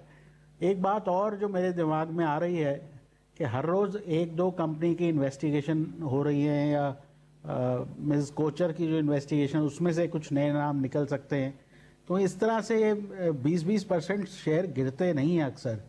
तो ये बात को ध्यान में रखना चाहिए। और कंट्रोवर्शियल मार्केट को बहुत ज़्यादा कोशिश नहीं करनी पड़ती गिराने की। तो मेरे हिसाब से मार्केट में जो मोमेंटम है नीचे की तरफ अब काफ़ी तेज़ हो रहा है, और आज की मूव से कंफर्म हुआ है। तो फिलहाल जो है जुबिलेंट फूड में बाय है, 1200 का स्टॉप, 1255 का टारगेट। IGL में सेल है, 276 का स्टॉप, 260 का टारगेट। और GSFC में सेल है, 104 का स्टॉप, 92 का टारगेट। मारुति पे आपके अश्विनी टारगेट्स क्या होंगे अब अक्टूबर के लोज को वॉलेट होने के बाद? देखिए, 1500 पॉइंट की रैली आई थी 6500 से, तो 6500 में 1500 निकाल दो तो 5000 आ जाता है। चलिए, 5000 का लक्ष्य की बात कर रहे हैं आप। अश्विनी, बहुत बहुत शुक्रिया इससे बातचीत में शामिल होने के लिए और अपनी राय रखने के लिए। यार, मारुति को हुआ क्या है अब? 64 नंबर बहुत खराब थे, 10% के नीचे। अब 13-13% की एक्सपेक्टेशन हो रही हो मार्जिन की, और 10% के नीचे आए तो फिर तो अच्छा। कमेंट्री तो देखिए, एक बात बताता हूँ आपको, मारुति ने जिस तरह से थोड़ा सा डिले किया अपने नतीजों को, उस वक्त से ही देखिए नर्वसनेस बाजार में हो गई थी। कई लोग लिखने लगे, पूछने लगे कि ये आज थोड़ा नंबर्स डिले हो रहे हैं, चक्कर क्या है। और देखिए ये एक्सीडेंट सामने आपके सामने है, 650। किरण जी, ये जाके रुकेगा कहाँ आपके लिहाज से? मारुति का यहाँ पे फ्री फॉल चालू है। मेरा मानना है मारुति में काफी अच्छी स्लाइड देखने को मिल जानी चाहिए, और जिस तरीके से हर एक सपोर्ट लेवल टूट रहा है, तो ये बहुत खराब प्राइस पैटर्न बनता है। और ये थमेगा करीबन आपको करीबन 5950 के करीब, तो 59.50 के अगले 2-3 ट्रेडिंग सेशन में देखने को मिलेगा, उधर एक बार फॉल थम जाना चाहिए। 25 जुलाई, इनफैक्ट 26 जुलाई हेमंत, 26 जुलाई 2018 अगर मैं वो दिन निकाल दूं या फिर इनफैक्ट वो इंक्लूड भी कर लूं हेमंत, तो ये मारुति के एंटायर ट्रेडिंग करियर का अब तक का सबसे बुरा सेशन। DHFL इसके नतीजे आ चुके हैं। 357 करोड़ रुपीस का पोल था, 313 करोड़ का आया है आंकड़ा। नंबर्स कमज़ोर हैं, शेयर बढ़ चुका था, आज गिरने के लिए तैयार है। सर्वेंद्र जी कोई ट्रेड लेंगे मुनाफे का फिगर देख के, या इंतजार करेंगे फिर वो आप कहेंगे अब मेरे साथ लेट आया? नहीं सर, है तो वीकी स्टॉक। अब वो तो मुनाफे के दिन, तो जिस दिन रिजल्ट्स होते हैं उस दिन तो थोड़ा बहुत सर इससे पहले निकल जाए नीचे, कोई लेना है ट्रेड? ना बिल्कुल लेंगे, सेल साइड का ट्रेड लेंगे। 208 रुपये 60 पैसे का स्टॉप लॉस रहेगा और इसमें टारगेट रहेगा 192 का। अच्छा, नंबर्स तो ढीले नजर आ रहे हैं, मुनाफे का आंकड़ा और सुबह बढ़ भी गया था। रेवेन्यू में 12-12.5% का इजाफा इस समय देखने को मिल रहा है। काला साहब, ये दोनों आंकड़े हमारे सामने हैं, नंबर्स आप कैसे देख रहे हैं, बताइए। हम जैसे एक्सपेक्ट करते थे कि नेगेटिव आएगा, वैसे ही नेगेटिव आ रहा है। क्योंकि इसमें अगर आप दो चीज़ें देखें, एनबीएफसी जहाँ तक अभी तक रिजल्ट्स आए हैं, डिस्पर्सल जो ग्रोथ है वो कम से कम 20 से 30% का हिट लिया है सबने। DHFL में दो प्रॉब्लम है, एक तो डिस्पर्सल तो डाउन होगा जैसे नंबर दिखा रहे हैं, और दूसरा जो फंडिंग है वो एक लॉन्ग टर्म फंडिंग आज की डेट में उनके लिए बहुत हाई कॉस्ट पे जा रही है, जहाँ पे उनका जो नेट इंटरेस्ट मार्जिन है वहाँ पे काफ़ी बड़ा एक प्रेशर पड़ रहा है, और उनके लिए फंडिंग जैसे वो ग्रोथ एक्सपेक्ट करते हैं या इन्वेस्टर एक्सपेक्ट करते हैं वो काफ़ी मुश्किल हो जाएगा उनके लिए अगले 6 से 9 महीने में। और मेरे ख्याल से ये कम से कम 150-140 के नीचे जाना चाहिए मेरे पॉइंट ऑफ व्यू से। ओके, चलिए थोड़ा सा एग्जैक्टली जान लेते हैं कि नेक्स्ट वीक, देखिए इस हफ्ते के आखिरी दिन तो बहुत सीवियर डैमेज हुआ, लेकिन नेक्स्ट वीक पॉसिबली क्या क्या आएगा, कौन कौन से नंबर्स आएंगे जिस पर मैं नज़र रखनी है। वरुण मेरे सहयोगी इस वक्त मौजूद हैं। वरुण बताइए। देखिए, अगला हफ्ता काफ़ी इवेंटफुल होने वाला है। काफ़ी सारे इवेंट है, डोमेस्टिक और आउटसाइड इंडिया भी काफ़ी सारे ऐसे इवेंट्स होने वाले हैं जिसके चलते आपको काफ़ी एक्शन देखने मिलेगा। एक तो बजट आने वाला है, वो तो एक बात है। इसके अलावा अगर आप देखें तो यूएस में FOMC की बैठक है। इसके अलावा पार्लियामेंट ब्रेक्जिट का जो डील है वो यूके के पार्लियामेंट में होने वाली है। तो ये काफ़ी सारे इंपॉर्टेंट इवेंट्स हैं जिस पे आपको नजर रखनी है। और निफ्टी की 17 कंपनीज दरअसल अपने नतीजे घोषित करेगी, तो उन पर भी नजर रखें। डेट वाइज मैं आपको एक एक करके बताता हूँ। सबसे पहले 28 जनवरी यानी कि सोमवार को पीयूष गोयल जो पब्लिक सेक्टर बैंक के हेड्स है उनके साथ बैठक करने वाले हैं। 2018 का परफॉर्मेंस रिव्यू जो है वो ये करने वाले हैं, तो PSU बैंक्स पे आपकी नजर होनी चाहिए। वही 29 जैन यानी कि ट्यूसडे को 5 निफ्टी की कंपनीज अपने नतीजे घोषित करेगी। HCL tech, Axis bank, Bajaj finance, Bajaj Finserv और HDFC लिमिटेड। इसके अलावा HDFC अपने जो फंड रेजिंग है उसके ऊपर भी विचार करने वाला है। करीब 45,000 के NCDs है जिसके ऊपर वो विचार करेगा। ONGC का जो बायबैक है 4,000 करोड़ का वो शुरू हो जाएगा। करीब 25.29 करोड़ शेयर्स ये बायबैक में लेने वाले हैं और 159 रुपीज़ का प्रति शेयर का भाव है बायबैक का, तो इस पर नजर रखें। काफ़ी समय बाद एक IPO आने वाला है। Raheja promoted company chalet hotels का IPO जो है वो शुरू होगा 29 को। 1700 करोड़ का ये IPO है। इसके अलावा FOMC की बैठक है, लेकिन इस बार अनुमान लगाया जा रहा है कि इसमें कोई भी बदलाव नहीं होगा। हालांकि 29 को शुरू होगी और 30 को बंद होगी, और 29 को ही यूके के पार्लियामेंट में ब्रेक्जिट डील पे वोट होने वाली है। जो प्लान बी थेरेसा मैंने रखा था उसके ऊपर वोटिंग होने वाली है। अब आते हैं 30 तारीख को। 4 निफ्टी की कंपनी अपने नतीजे घोषित करेगी। ICICI bank, Bajaj auto, IOC और NTPC और FOMC की बैठक जो है वो 30 जैन को खत्म हो जाएगी और 31 के सुबह यानी कि थर्सडे के सुबह हमें इसका इम्पैक्ट देखने मिलेगा। साथ ही साथ 31 तारीख को बजट का सेशन भी शुरू हो जाएगा, तो जो इकोनॉमिक सर्वे रिपोर्ट है वो भी टेबल हो जाएगी 31 तारीख को। और 31 तारीख को 5 निफ्टी की बड़ी कंपनीज भारतीय Airtel, hero MotoCorp, Vedanta, power grid और UPL जो है वो अपने नतीजे घोषित करेगी। और सबसे आखिरी में 1 तारीख यानी कि फ्राइडे बजट आएगा, तो सबसे इंपॉर्टेंट तो वो है। इसके अलावा 3 निफ्टी की कंपनीज दिग्गज SBI, डॉक्टर रेड्डीज और टाइटन अपने नतीजे घोषित करने वाली है। तो काफ़ी सारे इवेंट्स है, काफ़ी बड़े इवेंट्स है, इन पे नज़र रखें। काफ़ी इवेंटफुल है अगला हफ्ता। बिल्कुल, तो अगला हफ्ता काफ़ी इवेंटफुल। बजट तो होगा ही, और FOMC की मीटिंग में दरअसल किस तरह की बात रखी जाती है, कमेंट्री वहाँ पर कैसी आती है, अमेरिका में आगे चलकर ब्याज दरें बढ़ेंगी, क्या होगा अब, या इस बार पॉज होगा, इस सब पर नज़रें रहने वाली हैं। शुक्रिया वरुण आपका इस जानकारी के लिए। मुदित गोयल हमारे साथ जुड़ चुके हैं और 3 बजे से पहले ही फिर मुदित के पास चलते हैं। मुदित बताइए क्या ट्रेड लेना चाहते हैं आज आप? बिल्कुल, देखिए जिस तरह से मार्केट की शुरुआत हुई थी तब तो लग रहा था कि आज गुड फ्राइडे बनेगा, लेकिन जाते जाते ये ब्लैक फ्राइडे में चेंज हो चुका है। और जिस तरह के स्ट्रक्चर मारुति ने दर्शा दिए हैं, उससे उसके साथ की जितनी भी कंपनीज हैं, बैटरी कंपनी की बात करें, टायर कंपनी की बात करें, उन सब में भी तगड़ा सेल ऑफ यहाँ से देखने को मिलेगा। तो टायर एक टायर कंपनी जो ईयरली लो आज के सेशन में ही बनाया, बालकृष्णा इंडस्ट्रीज, यहीं पर बेचने की सलाह दूंगा। 836 रुपये CMP है, मुझे लगता है 815 के टारगेट्स देखने को मिलेंगे। स्टॉप लॉस रहेगा 846 का। अगर पैटर्न की बात करते हैं तो एक डिसेंडिंग ट्रायंगल पैटर्न इस काउंटर में बना था, उसका ब्रेकडाउन दिया है, ईयरली लो बना है, 100-200 डेमा सबके नीचे ये काउंटर ट्रेड हो रहा है, वॉल्यूम के साथ इसमें गिरावट हुई है, कोई भी चांस बाउंस बैक के नहीं है। मुझे लगता है 815 तो लगेगा ही लगेगा। अगर वहाँ भी अगर सस्टेन नहीं हुआ तो 790 रुपये तक की डाउन साइड बालकृष्णा इंडस्ट्रीज में देखने को मिलेगी। इमीडिएट शॉर्ट कर दीजिए, शॉर्ट कैरी कीजिएगा 815 के टारगेट के लिए। और इस बीच अगर आप देखें जी और डिश में सेकेंड लेग ऑफ सेलिंग जिसे कहते हैं ना, दूसरे चरण की बिकवाली वो शुरू हुई है। और जो मैं भी कॉल ऑप्शंस के आंकड़ों का जिक्र कर रहा था कि इन द मनी कॉल में बिकवाली होना ये बहुत बुरा सेटअप होता है। जी अब करीब करीब 23% नीचे है और डिश टीवी हेमंत 26% नीचे घुस चुका है, 26% नीचे। और इनफैक्ट पूरा मीडिया स्पेस यहाँ पे काफ़ी दिक्कत में है। लेकिन अभी जो हमने पॉलिटिकली सेंसिटिव स्पेस की बात की ना, उसमें तीसरा हुआ DLF।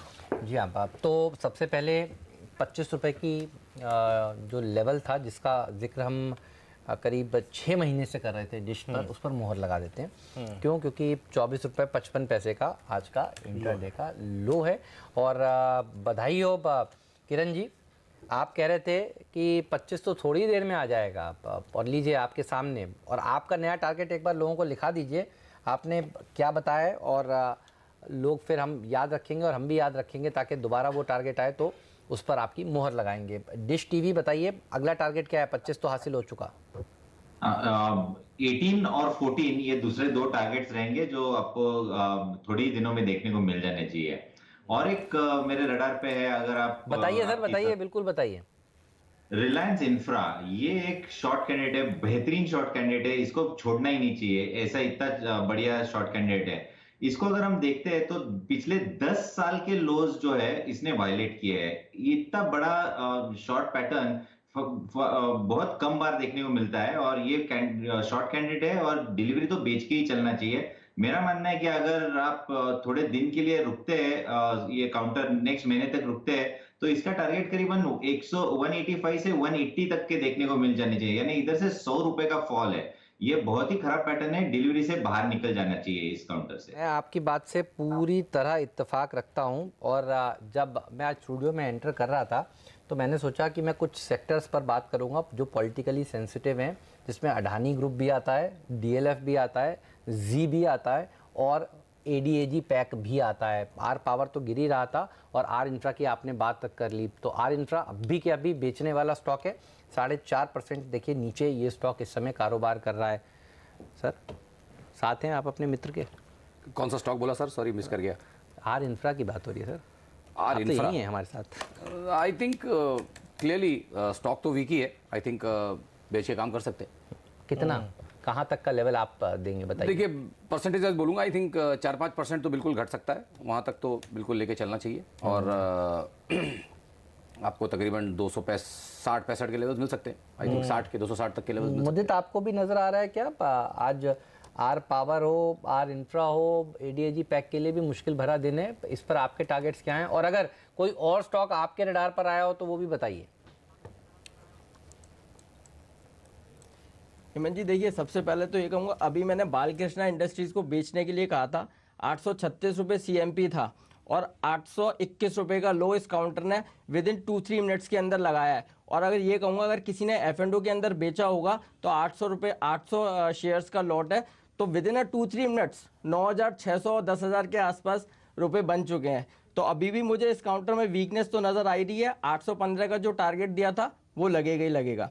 साथ के साथ रिलायंस इंफ्रा की हम बात करते हैं, बिल्कुल ईयरली लो इस काउंटर ने बनाया है। इस काउंटर में सपोर्ट नज़र आ रहा था 280 रुपये का, उसको ब्रेक करके एक काउंटर नीचे जा चुका है। मुझे लगता है यहाँ से और करेक्शन देखने को मिलेगी और लोअर साइड में करीब ये काउंटर 255 रुपए तक की डाउनसाइड देता हुआ नजर आएगा। बिल्कुल शॉर्ट कर दीजिए, 255 रुपए तक के टारगेट्स नजर आएंगे। जी हाँ, तो शॉर्ट कर दीजिए अभी के अभी। और इस बीच एक और खराब खबरों का लग रहा है। आज दिन है 290 करोड़ रुपए का अनुमान था मुनाफे का इंडियन बैंक का, और मुनाफा है 152 करोड़ रुपीस। याद करिए जब यूनियन बैंक के खराब नंबर आए थे वीरू, मैंने पिछले हफ्ते क्या कहा था कि बाकी पीएसयू बैंकों से आपको सावधान रहना चाहिए। क्यों? क्योंकि पीएसयू बैंकों के नंबर ढीले आ रहे हैं। सब बाजार में अनुमान लगा रहे थे कि इस समय रिकैपिटलाइजेशन का पैसा आएगा, वो आएगा लेकिन नंबर्स आने के बाद पहले खराब नंबर आएंगे। याद है हम मुनाफे की तैयारी में हर रोज़ ये बात कर रहे थे पिछले कुछ दिनों से, और ये कंसेंसस बाइस भी हो चुके थे। तो आज देखिए जब इनके नतीजे आए तो ज़ोरदार गिरावट। एनपीए का फिगर भी आपके सामने 7.16% से बढ़कर 7.46%, ये नंबर भी खराब। और नेट एनपीए का नंबर भी अगर आप देखें तो ये भी बड़ा है क्वार्टर ऑन क्वार्टर, 4.2% से बढ़कर ये 4.4% के आसपास हो गया है।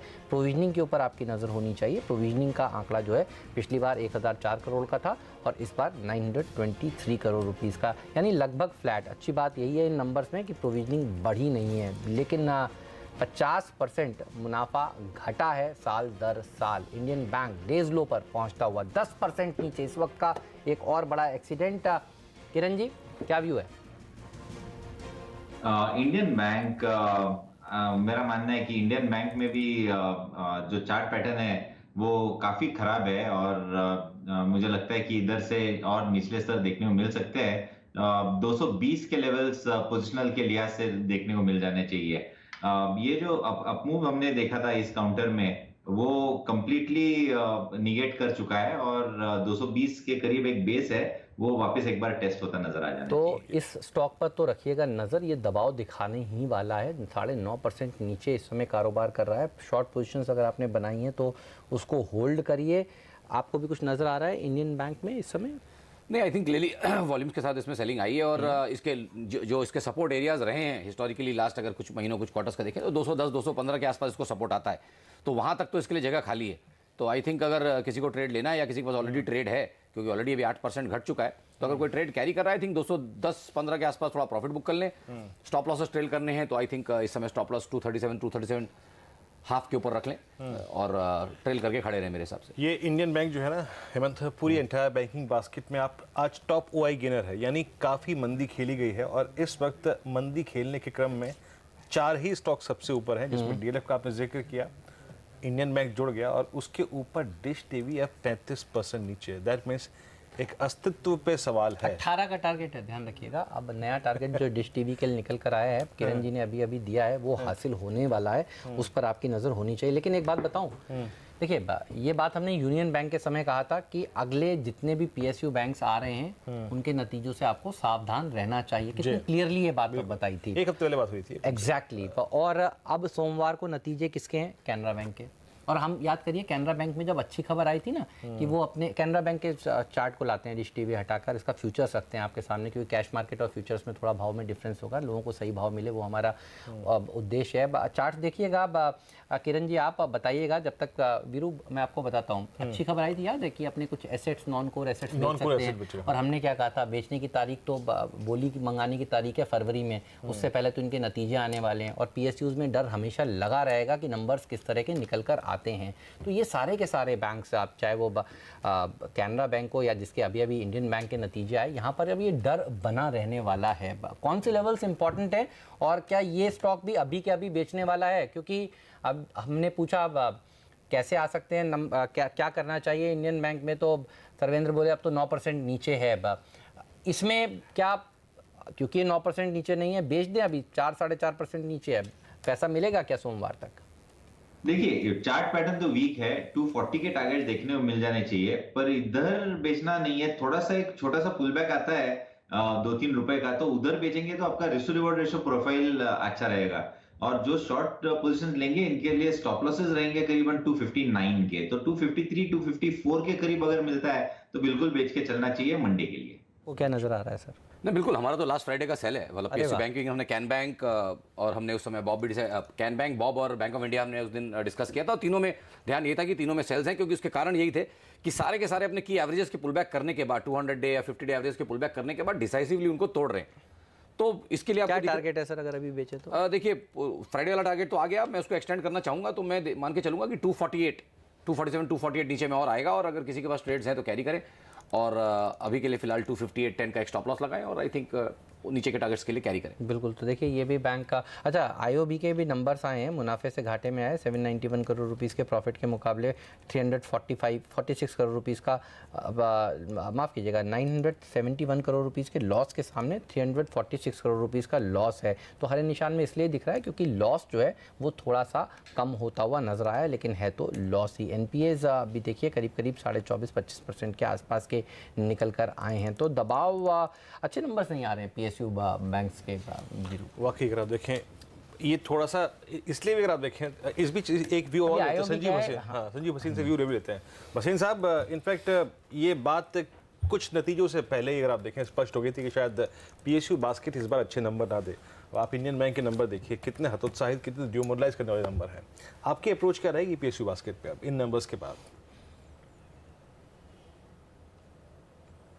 नहीं, अभी पूरे नंबर नहीं आए, मैं अभी शो में आ रहा था तो मैंने देखे नहीं, लेकिन मुझे लगता है ये लास्ट क्वार्टर होएगा जहां एक्सेस प्रोविजंस होंगी। हमें पता है काफी एनसीएलटी में काफी केसेस ऑलमोस्ट ब्रिंक पे हैं होने के। मार्च क्वार्टर से हमें बहुत उम्मीद है कि both on the treasury income and on the write backs they will be very proactive measures on the balance sheet of PSU banks.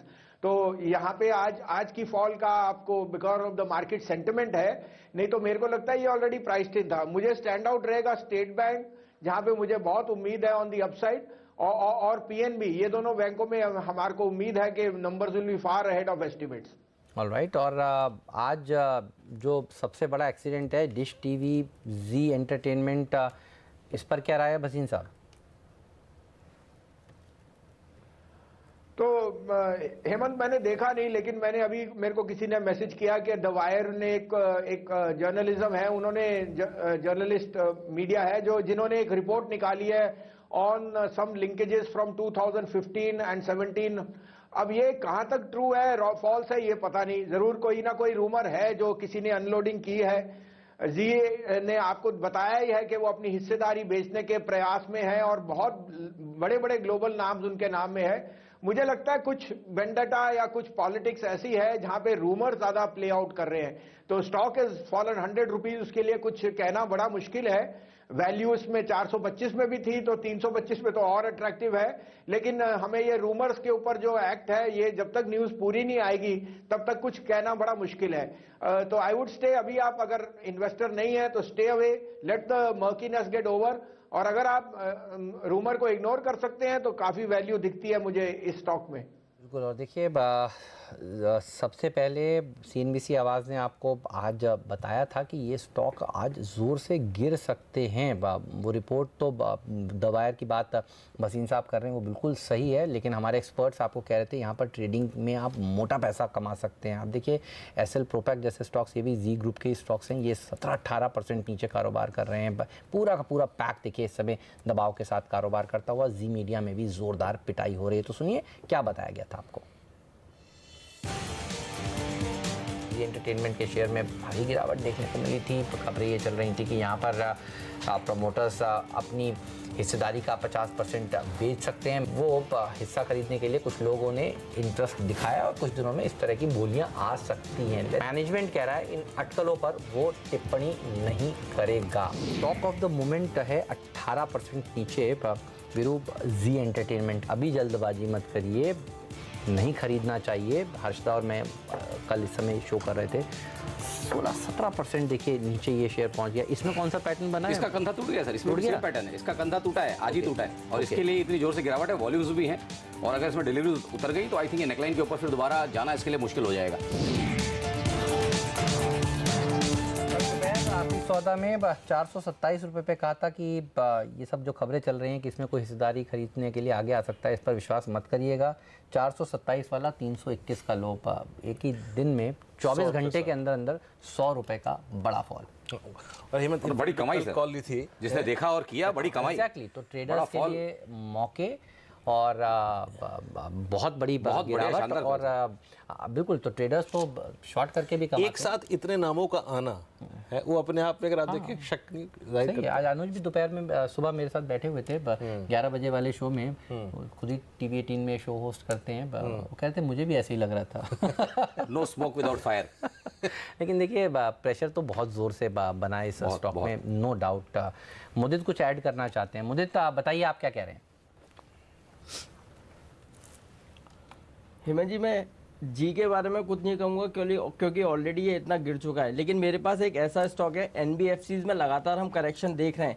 एक NBFC से स्पेस से एक काउंटर को बेचने की सलाह दूंगा, इक्विटास यहीं पर बेच के चलिए। इस काउंटर में बीते कई टाइम से कंसोलिडेशन देखने को मिल रहा था और आज उस कंसोलिडेशन का ब्रेकडाउन नजर आया है, तो मुझे लगता है यहाँ से डीप करेक्शन इस काउंटर में देखने को मिलेगी। बड़े कंजर्वेटिव टारगेट बताता हूँ, 110 रुपए के टारगेट्स नजर आएंगे और 110 को भी होल्ड नहीं कर पाया तो 102 रुपए तक की डाउनसाइड इक्विटास में देखने को मिलेगी। तो इमीडिएट इक्विटास को बेचने की सलाह होगी। स्टॉप लॉस रहेगा यहाँ से 121 रुपए का। इस काउंटर में कंसोलिडेशन था, साथ के साथ 100 और 200 डेमा के नीचे ये काउंटर लगातार ट्रेड हो रहा है। डीप करेक्शन का वेट है बिल्कुल। आज फ्रेश ब्रेकडाउन चार्ट्स पे नजर आ चुका है। मुझे लगता है 110 बहुत जल्दी देखने को मिलेगा और वहां भी सपोर्ट नहीं आया, 102 रुपए तक की डाउनसाइड इक्विटास में देखने को मिलेगी।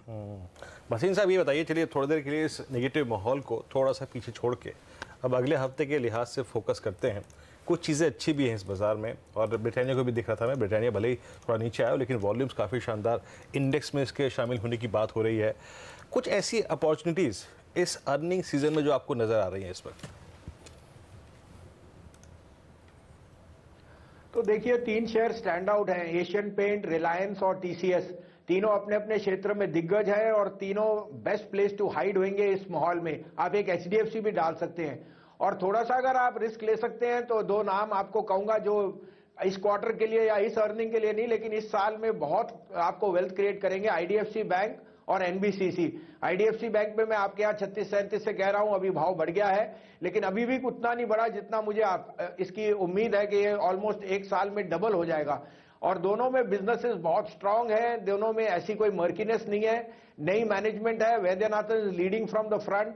और NBCC में हमें पता है कि जैसे जैसे आपकी कंस्ट्रक्शन एक्टिविटी बढ़ेगी उनकी order execution is just a matter of time. तो I am very very bullish on these 2 names. और आपको जो नाम लिए एशियन पेंट, रिलायंस, HDFC और TCS वो स्टैंड आउट करेंगे इन दिस अर्निंग्स क्वार्टर। ठीक बात है, तो इन स्टॉक्स पर ज़रूर रखिएगा नज़र और ये अच्छा प्रदर्शन दिखा सकते हैं। 36,000 के आसपास सेंसेक्स और अब सबको इंतज़ार है L&T के नतीजों का। अब L&T, भसीन साहब एनी व्यू, कैसे अप्रोच करेंगे नतीजों से पहले? हाँ, तो हेमंत मैं सोचता हूँ ये जो नामंजूरी आई है बायबैक की वो बहुत पॉजिटिव होना चाहिए, बिकॉज L&T ने बायबैक कुछ सोच समझ के ही कहा था कि उनको बहुत positivity on the ground level दिखती है। हमने देखा है सीमेंस, कमिंस सबकी मैनेजमेंट बहुत पॉजिटिव है और मुझे L&T से भी यही उम्मीद है क्योंकि हमें लगता है कैपेक्स एक्सपेंशन, पावर, हाइड्रोकेमिकल और एनर्जी में जो उनका सऊदी अरेबिया में काफी बिजनेस है, मिडिल ईस्ट में, वो सब में ट्रैक्शन आएगी। L&T for me is one of the best buyers in the capex side और मुझे लगता है ये आउट परफॉर्म कर सकता है। रिजल्ट्स में इस क्वार्टर में बिकॉज ऑफ थोड़ा स्लो डाउन आपको थोड़ा सा मार्जिन प्रेशर रख सकता है, लेकिन आगे जाते हुए we will wait for the management guidance, but a buy on decline is definitely in L&T। एक और चीज पूछूं भसीन साहब आपसे, अब आप देखिए आज ही के गेनर्स और लूजर्स में आपको बहुत अपॉर्चुनिटी और थ्रेट नजर आ रहा है। मारुति के नंबर्स आपने देखे, आपने जी के ग्रुप के स्टॉक्स को देखा और इस तरफ गेनर्स की साइड में आप देखिए येस बैंक खड़ा हुआ है। येस बैंक में अपॉर्चुनिटी आपको नजर आ रही है तमाम दिक्कतें दूर होने के बाद? आई मीन नंबर्स को आपने देखा और नया नाम अब आपके सामने है, इसको देखते हुए तो देखिए वीरेंद्र, वो तो 180 से 240 हो ही गया है, उसमें क्या बताएं, बिकॉज जो अनहोनी थी वो खत्म हो गई कि अब आपके पास एक credible person at the helm है और साथ में it will be back to business as usual. Credit में उसकी बुक अच्छी है और डाइवर्जेंस उतनी दिखी नहीं जो RBI से उम्मीद थी। तो अगेन आई वुड से ये, और जिस बैंक का मैं जिक्र कर रहा हूं उसमें एज ए डिस्क्लोजर हमारी पोजीशन भी है IDFC बैंक। मैं वहां पे बहुत बुलिश हूं और वहां पे मुझे लगता है कि मार्केट कैप और जो सम्मेलन है एमएसएमई और रिटेल लोन का वो बहुत पॉजिटिव प्ले आउट करेगा। तो both these banks on decline या अभी भी आप ले सकते हैं, हमें लगता है ये इस साल में तो आउट परफॉर्म करेंगे।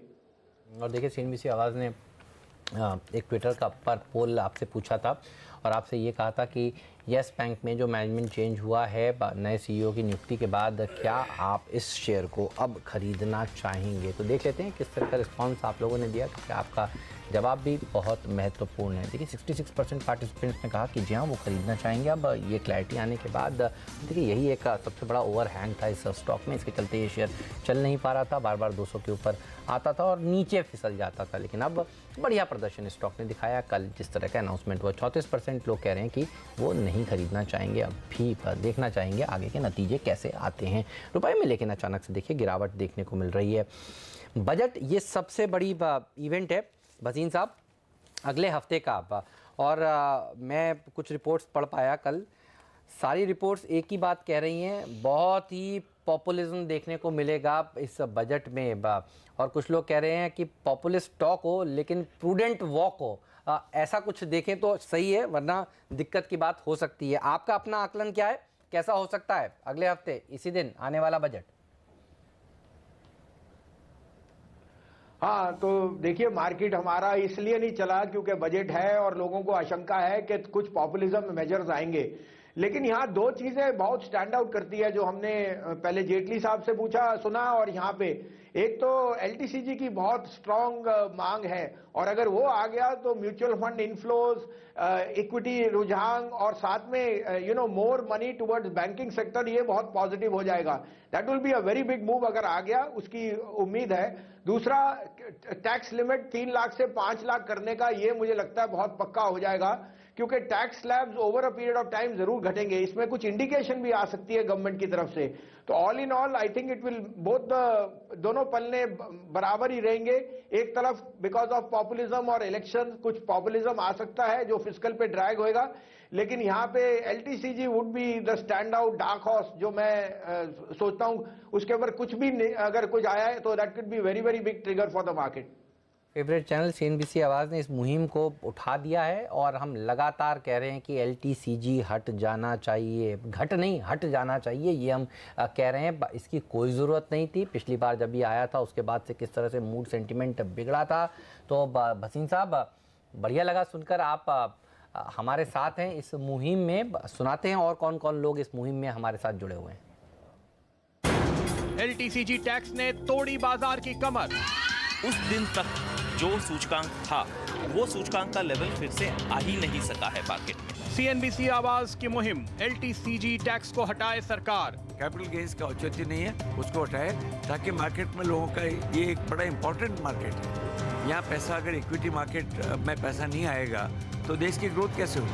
अगर सरकार ये आज हटाती है तो इसको कोई टाइप की क्षति नहीं पहुंचेगी। LTCG is only on the actual sale, not on NAV gate, correct? तो टैक्स को मेरे को देखेंगे कि ये फ्लॉप स्ट्रैटेजी हो गई है, तो रीथिंक ऑन दैट जरूर होगी। सुनिए वित्त मंत्री जी, बाजार की आवाज। एलटीसीजी हटाओ मुहिम सीएनबीसी आवाज ने खड़ी की आपके लिए, क्योंकि ये सभी लोग हमें कह रहे थे, बड़े ब्रोकरेज हाउसेस के मुखिया भी और बाजार के ट्रेडर्स भी, हमारे एक्सपर्ट्स भी।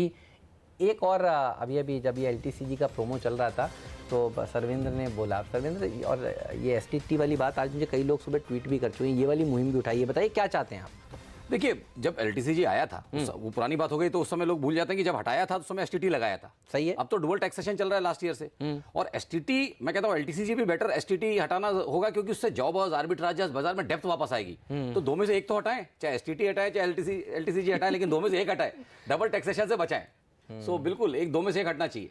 बिल्कुल सही बात है। अच्छा, कमाई हो उसके बाद आप टैक्स लें। बिल्कुल।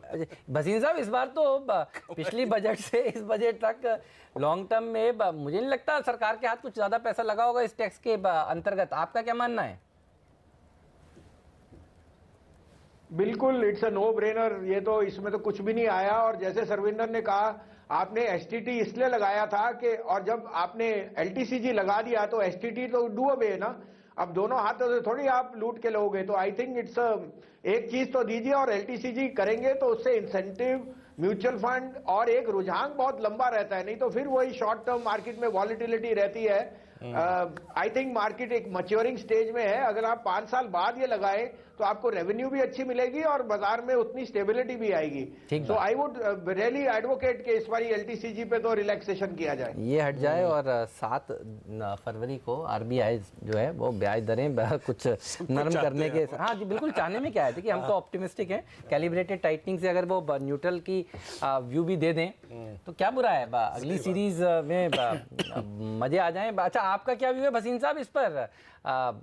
ये होगा कम से कम उर्जित पटेल साहब के जाने के बाद शक्तिकांता दास साहब आए हैं, ऐसा कुछ उम्मीद रखना सही है, या वीरू कह रहे हैं आप तो सब कुछ चाहते हैं?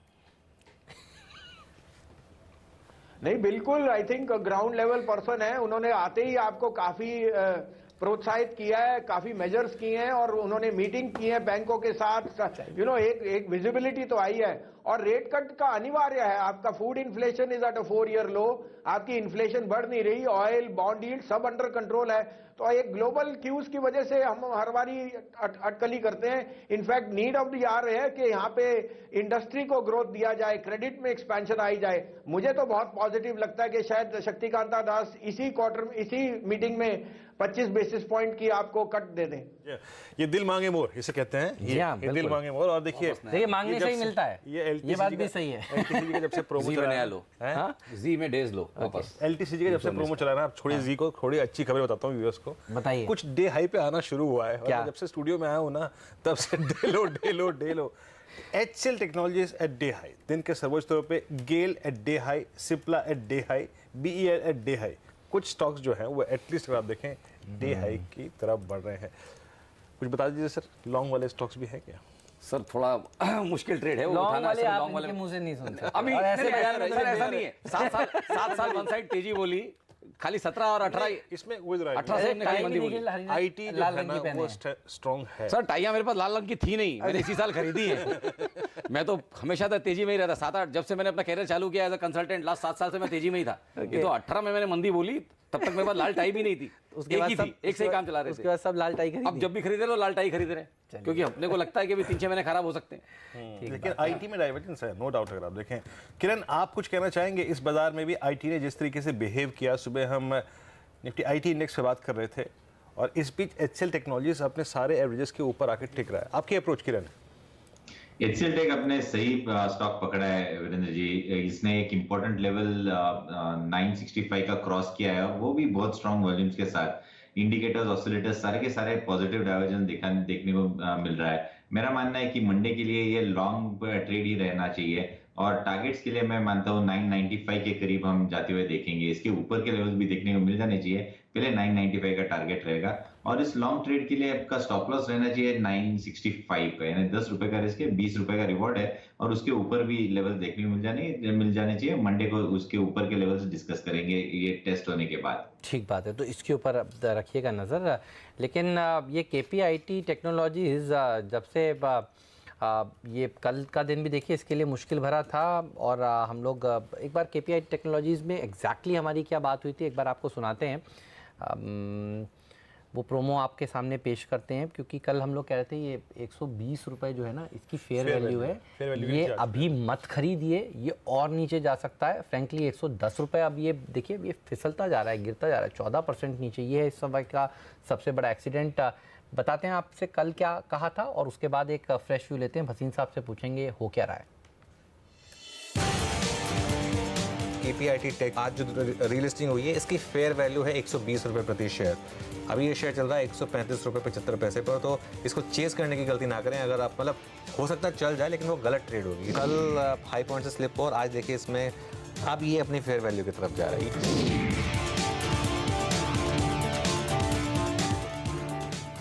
देखिए हमारे सहयोगी कह रहे थे कि इसकी फेयर वैल्यू दरअसल काफ़ी नीचे है, लेकिन जिस तरह से पिछले 10 मिनटों में इसने अपना करेक्शन दिखाना शुरू किया है, किरण जी ये क्या हो रहा है?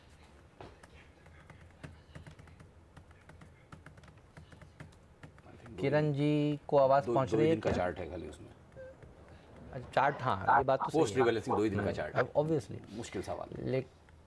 किरण जी आपसे सवाल है सर। सुना नहीं दिया KPIT टेक्नोलॉजी, ये देखिए फ्री फॉल इस स्टॉक में पिछले 5-10 मिनटों में जिस तरह से फिसला है, गिरता ही जा रहा है, इस पर क्या व्यू है?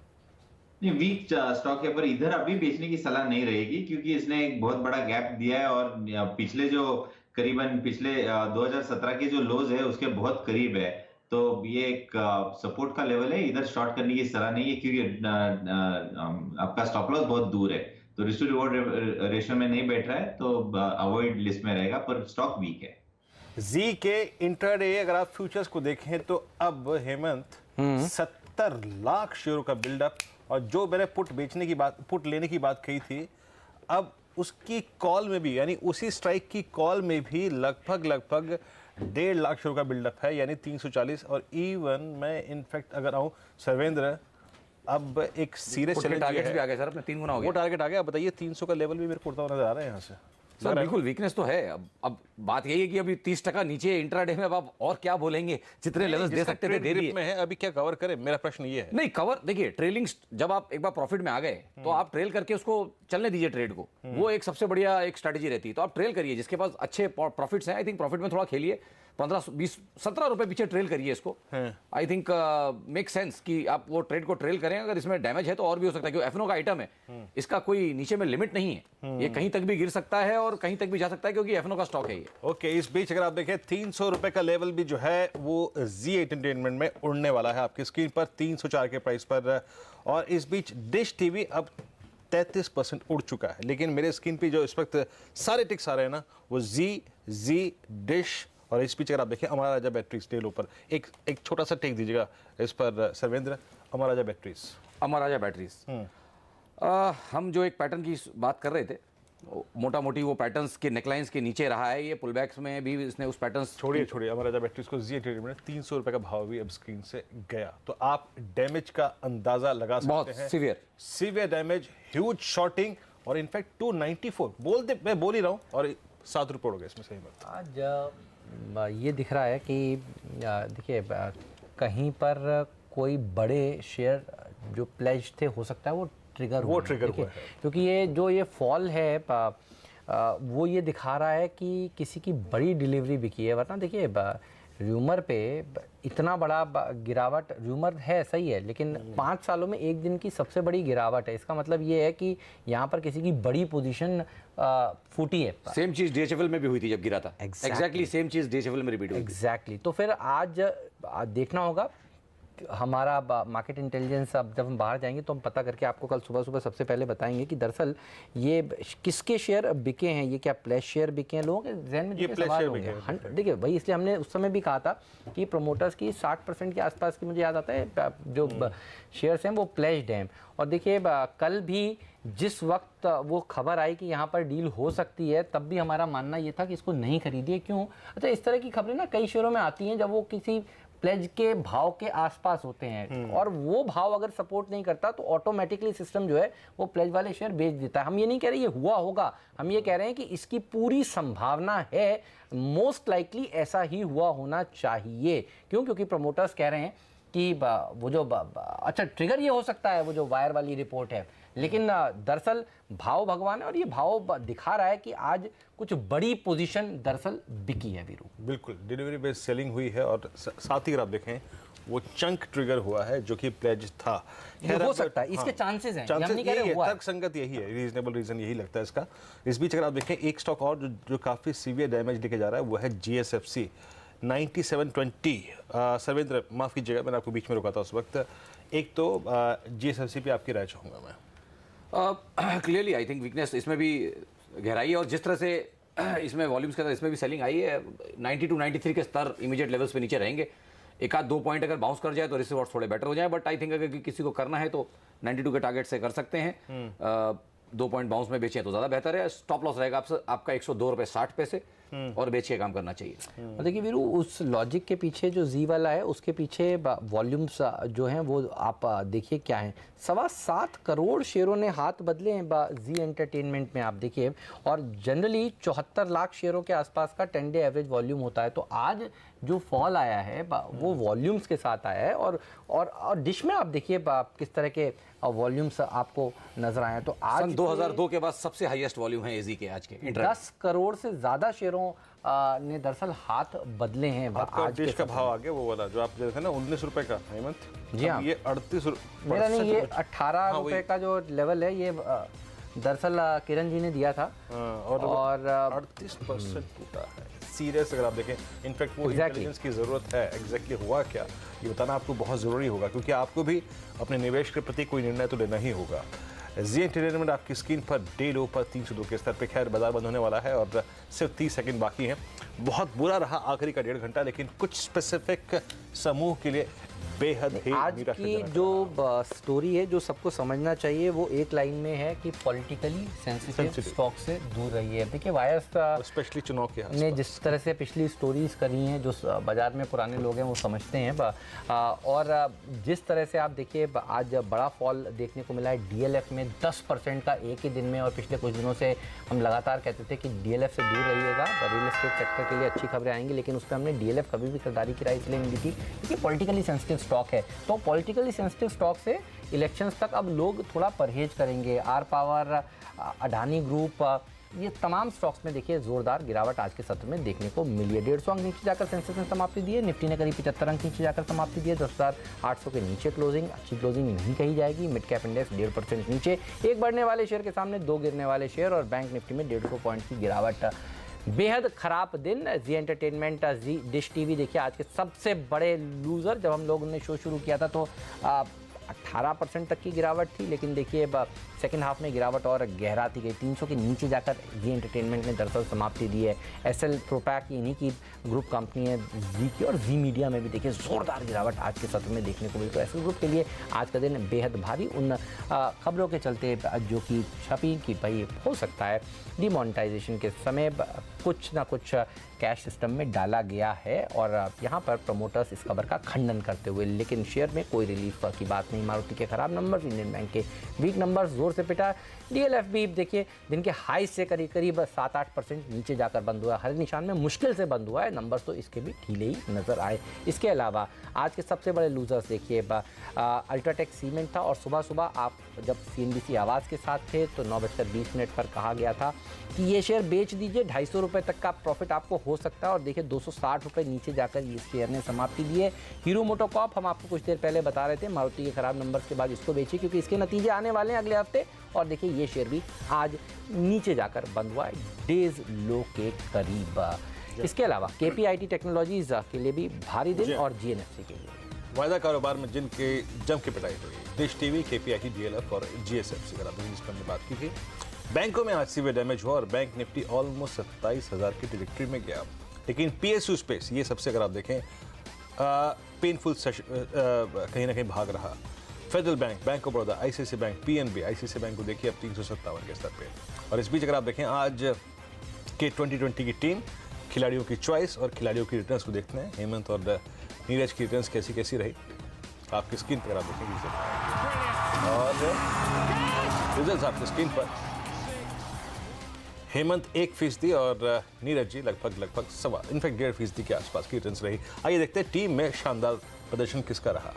भारत बिजली अगर आप देखें नीरज जी को काफ़ी स्ट्रॉन्ग स्विंग देखी गया। फाइजर लगभग 0.4% ऊपर और आईटीआई अगर आप देखें तो 1.5% रहा। तो ये कुछ स्टॉक्स जो कि नीरज जी की टीम में काफ़ी अच्छा करके गए। बाकी अगर आप देखें आज हेमंत ने अगर आप देखें पेपर मिल्स पे दाव लगाया था, लगभग 5% का स्विंग आपको वहाँ मिला। येस बैंक आज शामिल किया था हेमंत ने, हालांकि आखिरी में थोड़ा सा रिट्रेस हुआ, लेकिन सुबह काफ़ी शानदार मूव दिया। जुबिलेंट फूड्स और एक्सिस बैंक अगर आप देखें लगभग 1.5% का मूव देखे गया। ऑलराइट, और इस नोट पर हम अपने सभी विशेषज्ञों से विदा लेंगे। बहुत बहुत शुक्रिया आप सबका समय निकालने के लिए और आज इस चर्चा में शामिल होने के लिए। वीरू और मुझे दीजिए विदा, और ब्रेक के बाद पेश करेंगे हम हमारी खास पेशकश वीकेंड मस्ती। बताएंगे आलोक जी आकर आपको कौन सी किताब आपको वीकेंड पर ज़रूर पढ़नी चाहिए। तो बने रहिए देश के नंबर 1 बिजनेस चैनल CNBC आवाज़ के साथ। नमस्कार। नमस्कार।